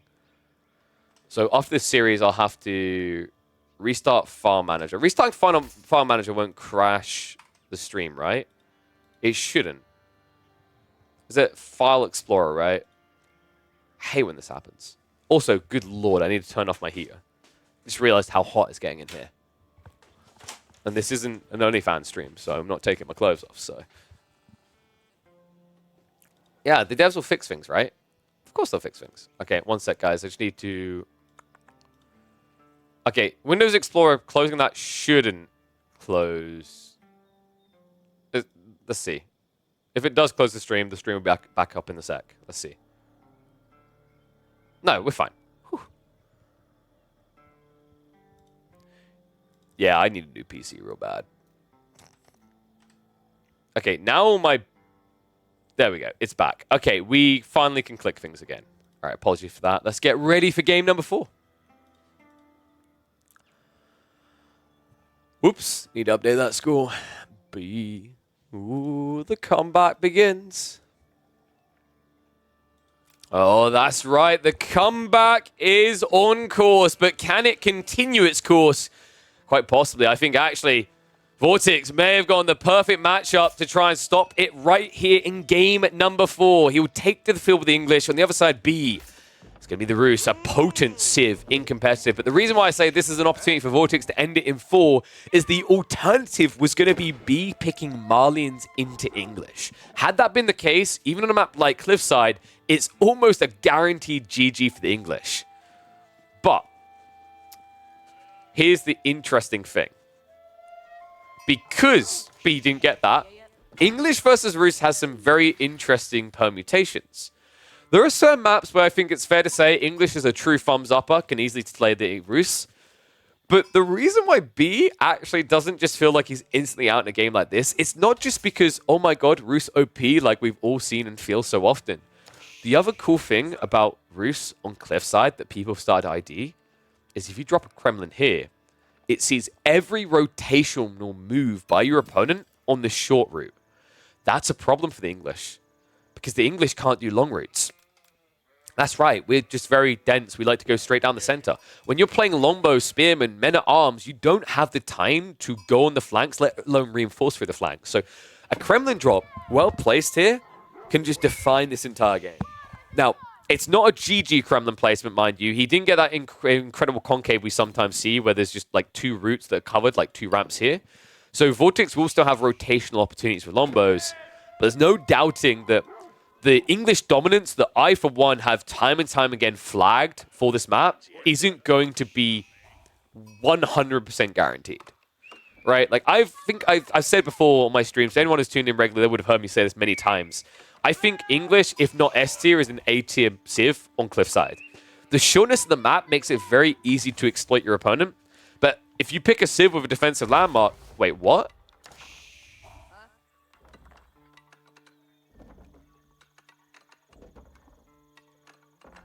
He's going fast castle, right? I mean, he has to be going fast castle. B done pretty well, by the way. He did get enough for wheelbarrow plus the tech up. The reason why I'm kind of like dumbfounded by this is now the Lombos have access, right? They can poke and prod on the front line. The only reason this makes sense is if this is not a 2TC play, but a fast castle build from the Rus. Because you're securing gold in your wood line, right? But what you're not securing is stone. You're not securing the extra food sources the best, right? Because Lombos can reach in here. So this seems like it's going to be a fast castle play out of B. I don't hate it, actually. Especially considering what I've just seen Vortix is doing. And I imagine B scouted this as well, right? With a free scout opening, it feels like you just genuinely have to be not using your units at all to not see this happening. He's going to get info on it. And I imagine the moment he sees that it's going to be a 2TC build, yeah, he's rushing out for his own. Wow. Okay. So they both have similar ideas. This is interesting, right? Because what B is doing here would be incredibly risky against a 1TC English build. Because by now, there'd be 3 longbows on the way. But B, he must have sniffed it out earlier and saw that there was a move out onto the banding camp and understood that there was going to be no aggro at the beginning of the H. So instead of ensuring that Vortex gets an edge, a lead in eco, He blocks him out. He mirrors him in the move himself. Huh. It's kind of interesting, right? Like, usually the English player typically tries to longbow first and then go for the TC in this matchup. At least I feel like that's what we've seen a lot. But I guess Vortix, you know, he's played enough those mutations to understand that, okay, it doesn't feel that great. Usually you kind of miss more than you hit. So he plays for something a bit safer, but it does admittedly mean that B gets what he needs in a matchup where, for that Kremlin drop, he has no right getting anything. I'm wondering, am I the only one kind of perplexed by this opening? Maybe I just haven't seen enough English Roost recently. I'm wondering how many games have just become this approach where you don't build the longbows first. So I just feel like the first 3 to 6 longbows is such a valuable play in almost any game that it's baffling that we didn't see it as a priority out of Vortix, who is considered one of the most talented English players. In fact, his first 1.5 years of competitive, I want to say, Vortix was dictated by his potency with 3 different civs. Mongols, English, and Rus, right? So considering that 2 of his 3 most potent civs are in this game, he should have a phenomenal understanding on this matchup. But I guess maybe Cliffside muddies the water in my eyes, right? I feel like there was a better opportunity for aggro play here. Alternatively to this greed play. It does mean B gets the better value TC, right? Vortix literally just drops it on the gold vein, sets up the mine plus the farms behind this. This is looking like Vortix is probably just going for a fast castle build. The problem is now that he's been scouted and B is already set up with second TC, he can not only mirror, he can do this faster. Remember, he's got Deer. Deer is 0.84 gathering rate.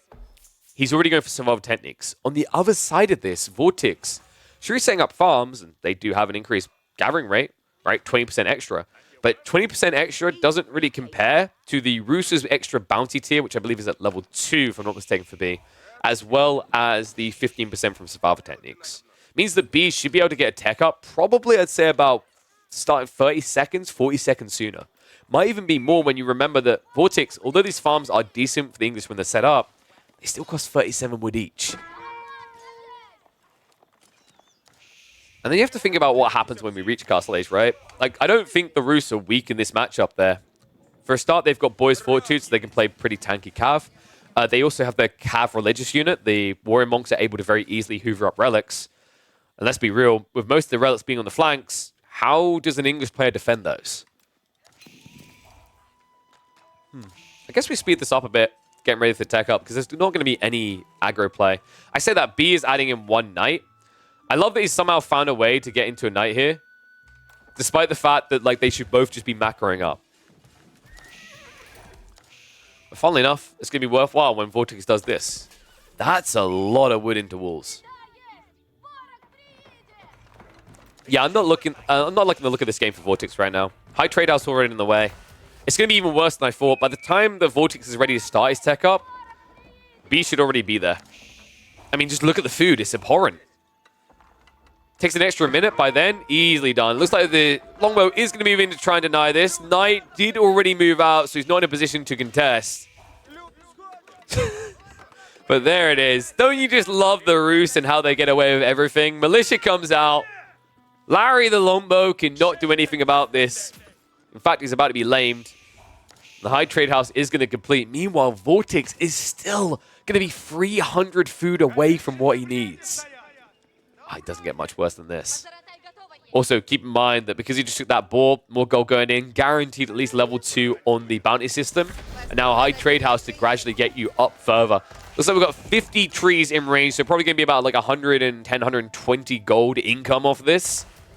Even more. 78 on 1 tick. So he's going to be getting a lofty 156 gold a minute. I guarantee he's already saving up for the monastery as well. Meanwhile, Vortex, understanding the position he finds himself in, knowing there's already knights out in the field, there's only one option here, and it doesn't feel great. Has to go for the white tower. It's hard to think of a way in which Vortex isn't behind in this game right now. By the time he completes his tech up, gets a monastery down, gets a monk out, there's already going to be 2 relics on the way home for B, possibly 3. On top of that, you both went 2 TC, there's no edge there. And also, funnily enough, this matchup, when it reaches into Imperial Age, on a map like Cliffside especially, unless you can fully wall yourself in, I heavily favor the Ruse. I think Boy's Fortitude in Imp, just incredibly impactful, right? The Ruse horsemen are basically the most tanky standard horsemen in the game. And once again, the issue for the English is they play a slow static comp.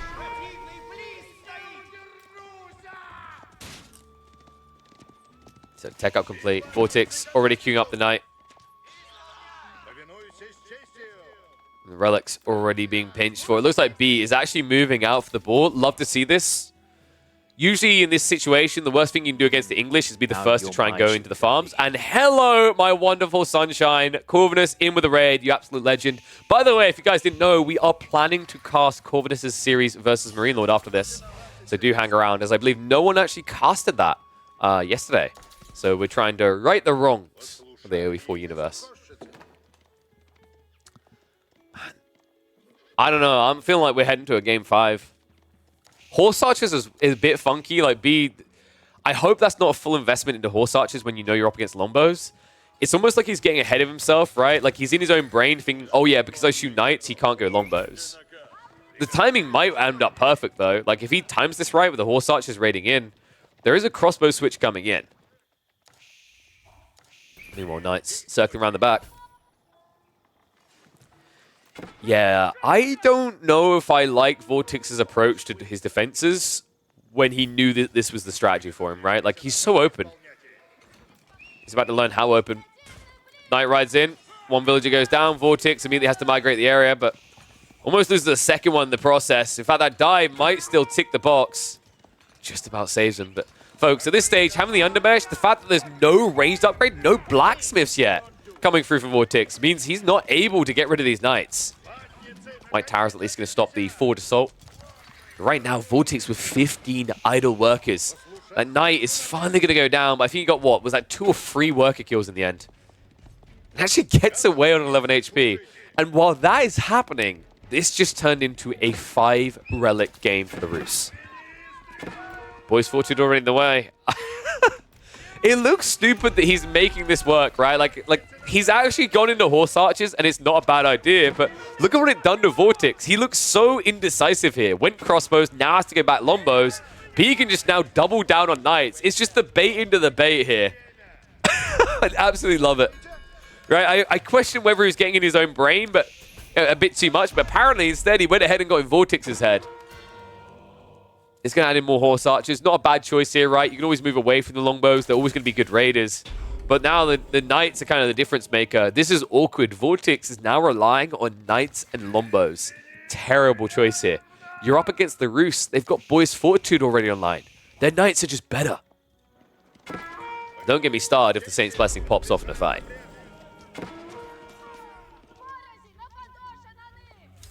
It's like trying to shut down the vision. It's kind of crazy, actually. If you look at the map, check this vision right now. B sees everything that Vortix could try to do. Vortix is playing as blind as a bat right now. Even his Knights don't know what they're running into. Sacred Sight's now locked in. B just going more Horse Archers. Oh, man. I mean, right now, if you continue this track, it's bad, right? Because there's just Lombos now. It's almost like B just keeps stopping off and saying, okay, now that I've shown more of this unit, you're going to build more of Y instead. Instead, I think he's giving a little bit too much credit to Vortix. Vortix doesn't have that level of information on the map. So will be an initial pushback here. Starting to flood onto the flanks, though. Knight is going to keep the Pocket Eco idle, but B is going to contest it. Understandably so. There's a lot of resources over here. The boar and the deer as well. That's a consistent thing with Cliffside, by the way. It always spawns the boar and the deer right next to each other, so you get that double whammy of moving out for it. Wait, is it me or was Saint's Blessing not given there? That was a bit weird. Oh. Vortix. I think he needs to be very careful with his comp here, because remember, they're slow to move, so if you disperse them like this, that's where B can get a win. Good little trade there. I think that's something that should be a wake-up call to Vortix, is stop going wide, right? Like, keep it simple, stupid. Kiss. If you start to spread wide to address B's Pocket Ecos and the Sacred Sites all at once, that's where the Cav can still win. If it turns into a funneled fight, this Lombo crossbow with a few Knights will win. And, well, Vortix is trying to... Oh my god, he's actually trying to go Imperial, isn't he? Yeah, apparently Vortix didn't do a good enough job of walling himself in, so Bee's trying to assist him with that. Oh my god, do you know what makes this so toxic as well? He went full ranged. He can't burn down the walls. Oh my god. I'm sure he's aware that Vortix is going for him, but I just don't think you care now that you're able to do this to your opponent. Oh,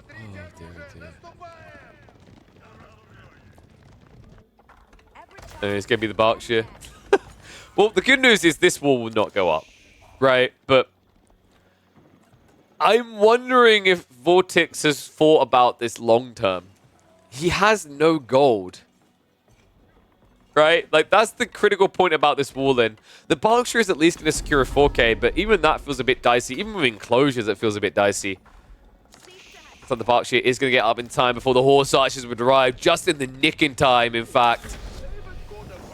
The Berkshire does reveal itself. Villagers don't want to hang around for those. Let's go back away. Berkshire range means that the horse archers shouldn't be able to hit these villagers without dying, so that's good. But the problem I see is that this stage in the game, B isn't going to be too far behind, right? 2 sacred sites and 5 relics. Not to mention that high trade house, which is yielding 156 gold a minute. And then any extra 100 cabins around here means it's not going to take him long to come up as well. Horse archers are just going to go for a trade. Kind of makes sense. I'm not sure you want to play into Gallop here. Gallop has just felt like a very underwhelming tech. But maybe B has something spicy. I mean, the fact he went horse archers in the first place versus Lombos has me curious.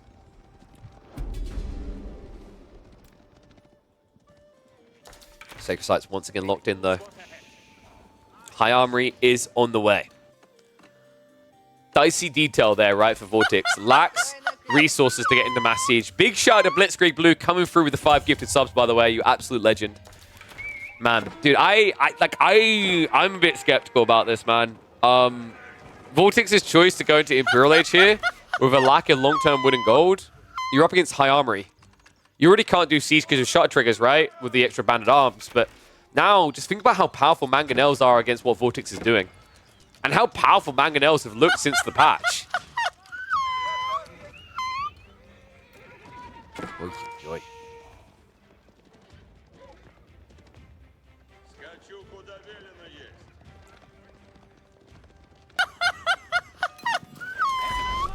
Vortix. We'll get this trade to his favor, right? But this is just horse archers being thrown away. After this, we enter an awkward phase. If Vortix has to transition to a new unit type, he's going to lack the gold to do so. In fact, he's trying right now. Men-at-Arms.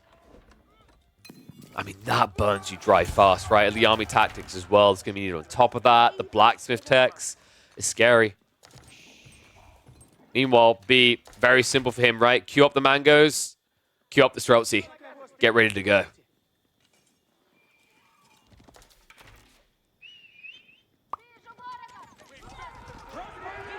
There's a number of knights still out here, so it can kind of be annoying over on this right side. Sacred Site timer is still ticking down, so he's just trying to force Vortix to reveal his comp so that he knows that he's got all the boxes ticked. Now, going just mass Streltsy against Longbows is a bit dicey. I imagine that B is in the middle of a farm transition, after which we will probably see him going to Horseman Biology. Horseman with Boys Fortitude and Biology, as well as Streltsy, will break what Vortix is doing here. Vortix hasn't even upgraded Spearman at all.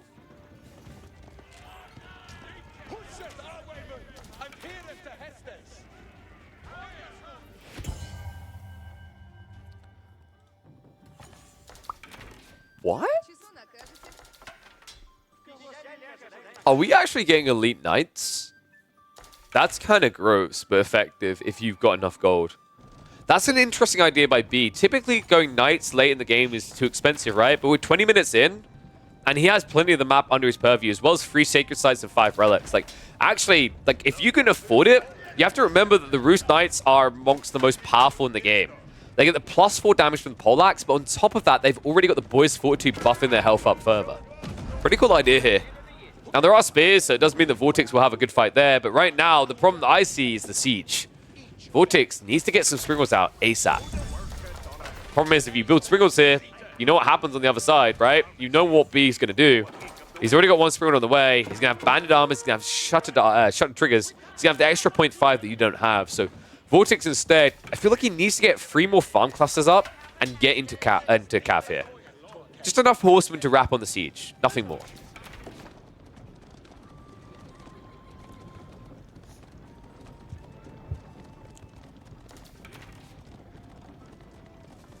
Yeah, and Vortix is fully invested now, isn't he? Elite army tactics means the spears can be decent, but the problem with the spears is they're going to get baited in range by the Night Chargers, and the Streltsy just clear them up, right? And although the Streltsy might die to the Lombos, although it might be a more expensive loss for B, the reality is those Knights should be the last thing standing.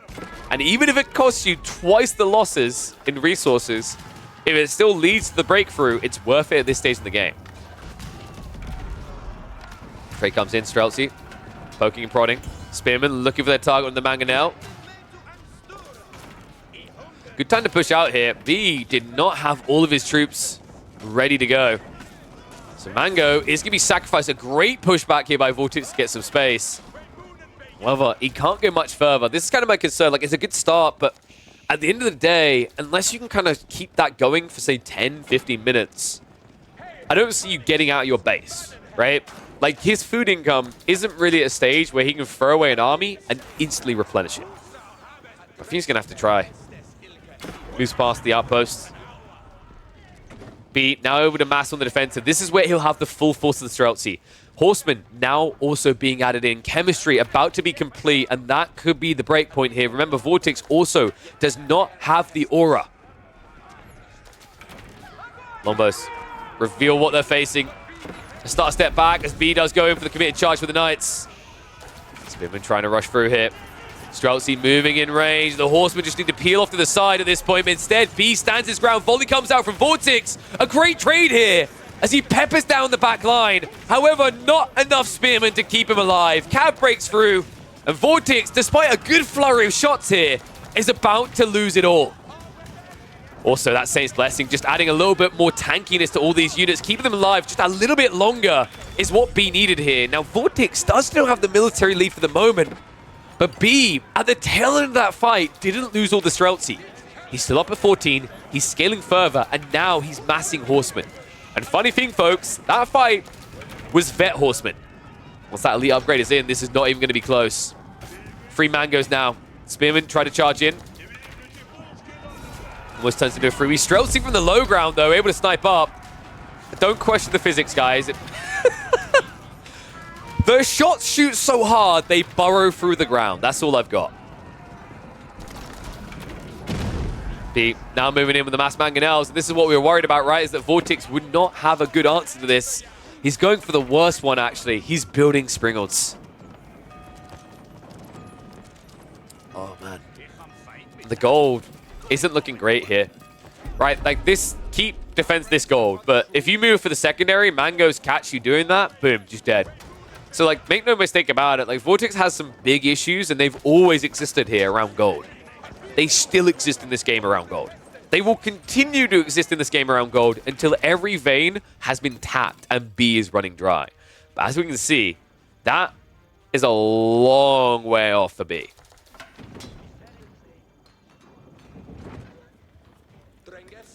So people asking why the score is so much bigger for B. You got to remember he's got the Sacred Sites, he's got the Relics, also Walls add a little bit of scoring. But just think about the raw army value as well.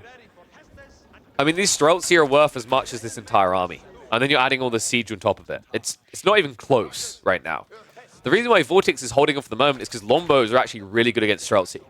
Especially with the volley research. But, you know, my issue is he's just not able to afford anything premium. Like, not even Men-at-Arms feels sustainable here. Especially with how many would die to Streltsy alone.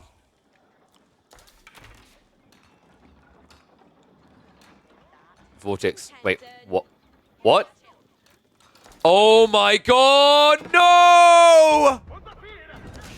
Oh no! I mean, it's not the end of his economy, But that feels absolutely tragic. I cannot believe that wall. Oh. Well, Vortix kind of makes himself look a little bit starved when he makes a move like that, right? Bee's walls have most definitely paid off here, folks. As it stands, Vortix has about 4k gold left, and that's it. No stone, so no extra keeps. And wood is also becoming a sticking point here, right? He's got some small clusters left, but for a guy who's spamming longbows and spears, I'd argue he's running out quite fast.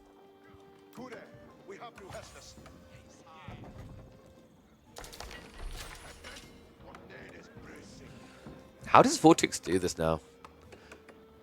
I mean, he's going to just try to mass into Springles, but I think, like, that's leaving you weaker where it matters here. Like, the Mangoes are a threat, don't get me wrong, but the Streltsy Horseman comp at this stage requires a sufficient amount of longbow spear spam. And remember, these Springles, you know, they're not exactly cheap on your population, right? 3 per. So right now, that's 18 population to Springles. Bee, funnily enough, has chosen to go for Rams. Are we going to see a little bit of a side dent here? Hasn't got a gate on the left side, but could just start to move into the farms pretty easily. And that would shut down Vortex's ability to reboom after a fight. Here we go, march in. Pan goes, proving annoying. Spring will trade out, Horseman looking for a freebie, aren't going to get it though. Mango's just overfiring the spin. That's actually perfect. If the Spearmen die here, the Horseman can seep through. Streltsy do charge through. Rams on the move in here. And they attack quick. They've got the Wandering Towns. They've got the lightweight beams as well. And right now, wait. Okay, thank goodness. I thought the Longbows were accidentally attacking the Ram there. But the Streltsy are clearing up the last of the spears. And that means the Rams are completely unanswered. Streltsy count still up at 32 in this fight. The Longbows have to make their stand. Moving towards the keep. Springles are being spammed out as quickly as possible. The Streltsy and the Mangonel able to trade well in the meantime. Sidestep by Vortix to dodge out the rocks fall from the sky, but Horseman after Horseman coming through to make sure all fire is baited towards them. Longbow count feels like it's getting pretty low here as well, down to 23. Meanwhile, the Horseman reboom is fast. Oh man, this is problematic. Villagers being pulled down. They are being massacred by the Streltsy. Rams are at least being kept off the keep, but down to 2k HP. And remember, folks, Vortix has no stone to repair. The moment this goes down, the floodgates open and Vortix refuses to hang around for it. GG comes out. Game 4 will go to Bee. It comes down to 1 to decide who will proceed through into the semifinals of Energy Slapfest #1. Whew. Dude, that was pretty fierce. That was relentless. Well played by Bee there, man. That was actually scary how well he was able to keep the Streltsy numbers quite high in that game. Like, usually at that point, I feel like you're kind of pulling rope, right? Like, you're starting to just run dry and run out of resources pretty quickly. But Streltsy numbers remained pretty high. Rams were a pretty cool detail. I love the fact that he realized why those villagers ran through his area, because they were going for stone, not gold. Makes sense, right? Like, he already has gold right in front of him. Why would those villagers run out? I think that detail actually kind of sprung the realization to Bee that there's, like, no stone left. And that keep is the one thing keeping all these horsemen from getting in. Funnily enough, I think this is a game where if Bee wanted, he could have just raided with the horsemen, right? He had the walls up. It wasn't the English that had them up. But a pretty calculated approach, right? We highlight the cliffside is kind of deceptive. It looks like a map where you can just camp like the English do there and get away with it. But the reality is your starting resources dry up really fast. Gold and stone especially are incredibly limited. Even wood, you only get one big starting wood line. You don't get two like you do in Dry Arabia. So you pretty much have to, by say about 25 minutes, get out your base or face the wrath of forfeiting map control. But one good side about that for Vortix is because that game ended up being Rus versus English, he doesn't feel like he's insta-forfeited the series with the final game. We were worried that it was going to be Malians versus English, which would favor Bee heavily. It's not. It is, however, going to be Malians versus Juji. So a perfect opportunity to see if A, the nerfs was strong enough to the Juji, and B, whether it's finally time for the Year of the Cow to end by them being hit with the nerf stick. Should we find out how it goes? Whew. Let's hop into it.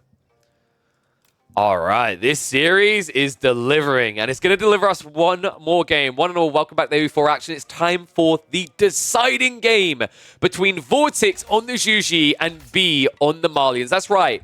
We're going to see if it's time for us to stop moaning about Juji being OP and to start moaning about the lack of nerfs to the Malians. Comes down to this. Gorge is going to be the map, and funnily enough, actually, this is a map I consider terrible for the Malians in most matchups due to how split your gold veins are. Typically, Malian players want gold vein options and preferably too close by. But the thing about Gorge is that there's no flexibility on direction, if that makes sense, right? It's always out on the flanks for your additional veins here.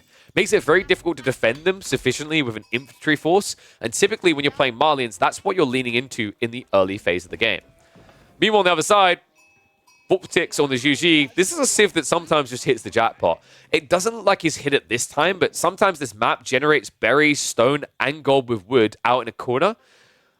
Kind of to this extent, right? The stone isn't here as well close enough, but the 8 berry, the gold, and the wood, if Vortix is spawned on the south side of this map, he'd be rubbing his hands together. Unfortunately, being on the north side, doesn't have great berry options here, right? He could get berry, stone, and a decent amount of wood there, but I'm not sure if you want to be going for a TC boom in this matchup. Maybe fast castle. Like, the more I think about it, I quite like the idea of staying Tang Dynasty and going fast castle. That would be fitting for Vortix as well, by the way. One of the first players with Juji when they came out to prioritize the Shaolin Monk fast castle build. Super effective against the Malians because they don't rush that age up. And also with a meditation garden here, you get, decent amount of food still, right? Like, you could ideally or alternatively rather go for, I think this would work. Maybe the Medi Garden would reach on the food. It'd be a bit tight. But instead, yeah, he goes for a condensed one. Wow. Is that double stone? I hope this is not TC booms. I think TC booms is a mistake here. It's just not fast enough against what the Malians will do. Because B's going to scout it, right? And if he sees that it's double TC, you're going to immediately see him drop an extra mill and just start to pump more cattle for a faster castle timing. But tech up complete on one side, meditation garden about to complete on the other. Like we said, this did get nerfed, by the way. Remember, it's not the ridiculousness it once was. It's still pretty absurd sometimes, but the outcroppings now give 25 resources. Berry bushes give 6 resources each instead of 8. But that does mean that this should end up being, I'd say, about maybe 105 resources from the wood plus the double stone and the gold. Still pretty decent, but the way it's decent isn't a way that I'm a big fan of here.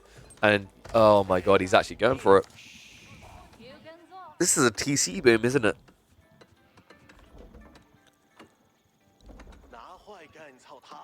Now, don't get me wrong.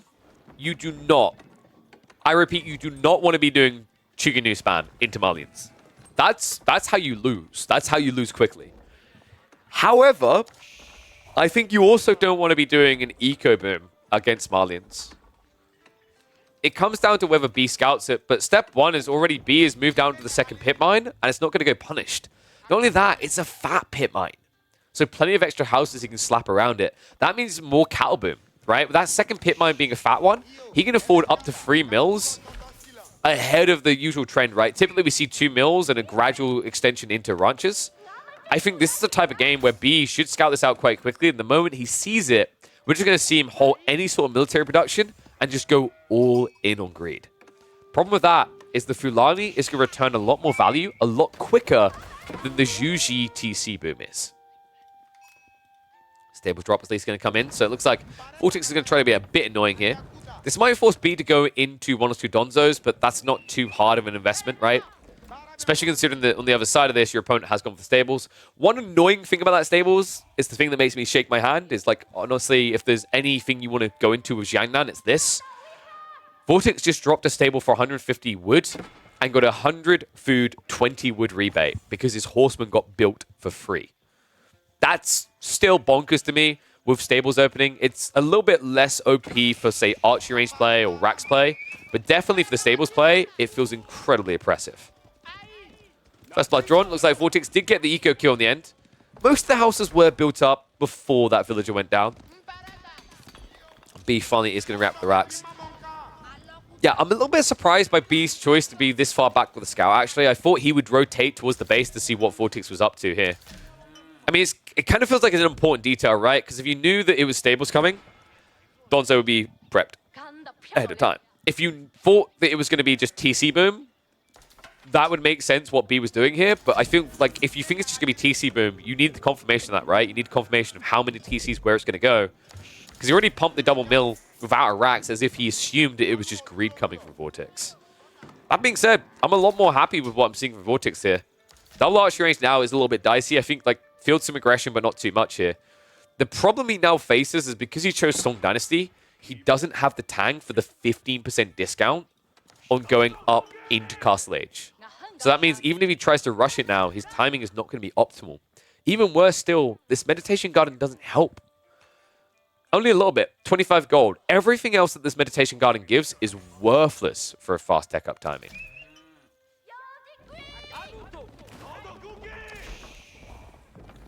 Well, if this gets seen, if the Chicken New get discovered before they get scale, this could be the end of Vortex. B is going up to the third ranch already. Fourth one being built. But the moment the scout sees the Chicken New, this should be a javelin drop. Now remember, Vortex is going to get a second TC off of passive resources at least. That's the plus side of what he's doing, right? It's not like he's just choosing outright greed. He's going to get it quite fast with the 50 stone every minute. 7 minutes in, he doesn't even have to touch stone to get a TC. But Chugen Nu as the backbone of your strategy always scares me into jabs. It feels like you're begging for defeat. The one upside at least is the pit mine is going to get denied, right? So that's a lot of wood burnt for being this investment. But now that you see the Chicken Nu, should be maybe even 2 archery ranges here to field enough javelins to keep this back. He does have to be quick about this, mind you. Think about where his pit mine is. Think about where the Chicken Nu are. If B isn't quick about booming up some jabs, he might just lose the game off of lack of gold access.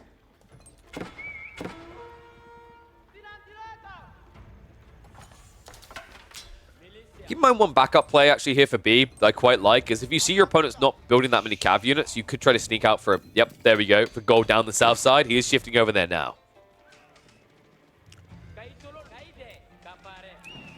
B will start to poke against this. The horsemen are going to keep down numbers.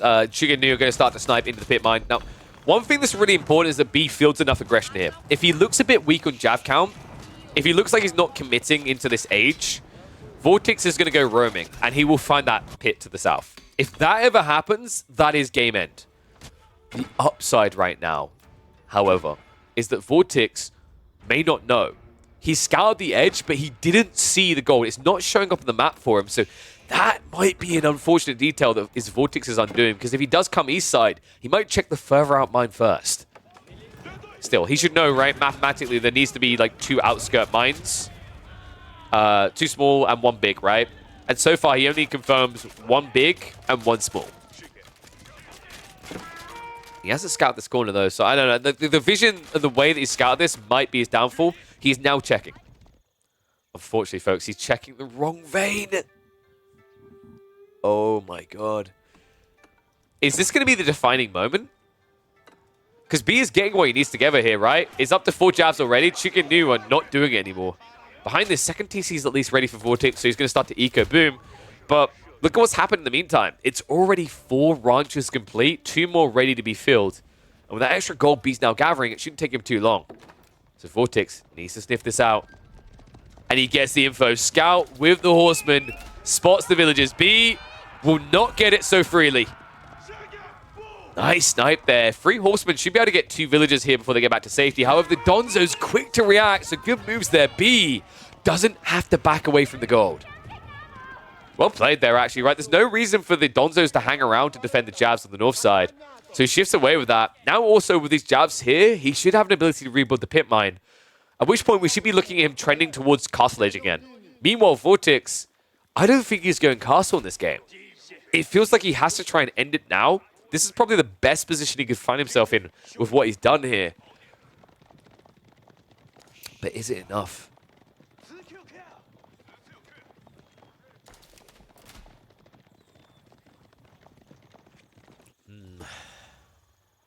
One thing that worries me quite a lot right now is that Vortex playing this long into Feudal Age, even with Song Dynasty, he can't afford sufficient horseman spam, right?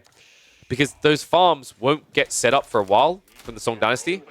And although it's still better than what most civs have, it did get nerfed, right? From 40% to 30%. So going for a granary transition is now 25% more dear than it used to be for the Chuji in a game where he's fielding aggro. So, like, in this type of game, I think Vortex's only realistic comp is Chuge Numas.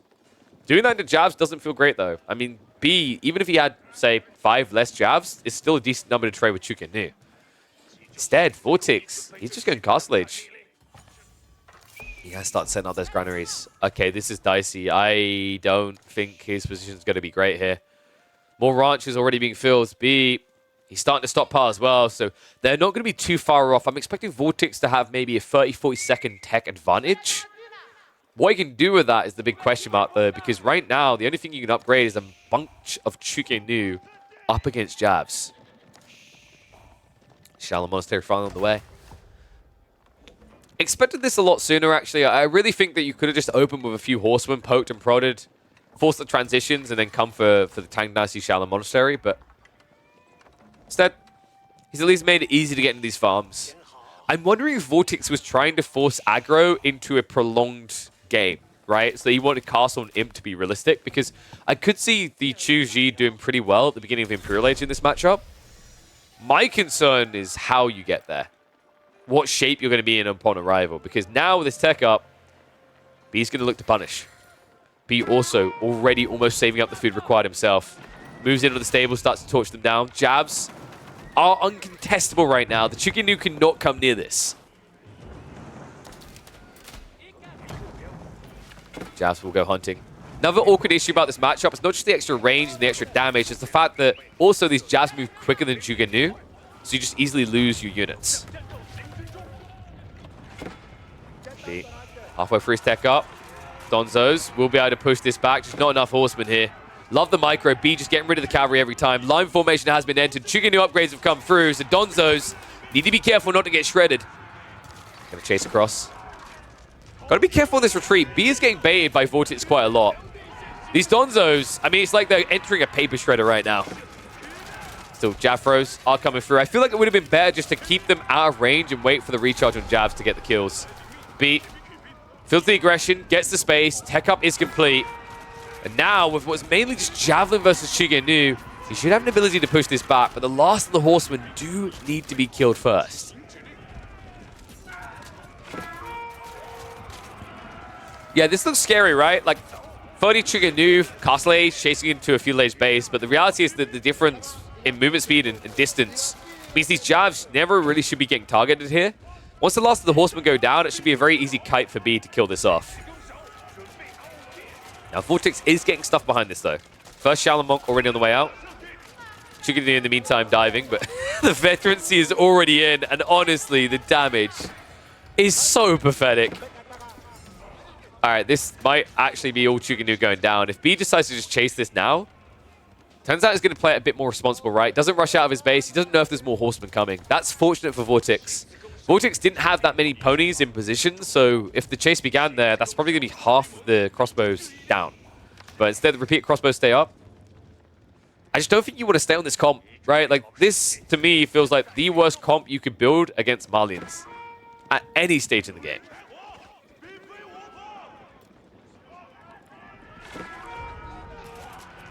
Oh, yeah, just getting kited now. Horseman. Trying to ride through, but, I mean, it's only a few here, right? I'd say the Sofa, yeah, just beautiful micro there. B just tries to aggro it, but Vortex quick on the reaction to get back on course here. Remember behind this, the farms are being fully set up, right? We've got 2 granaries, third one coming in now. So Vortex is starting to reach his kind of late game potential in terms of eco. But B still ahead off the power of that Fulani.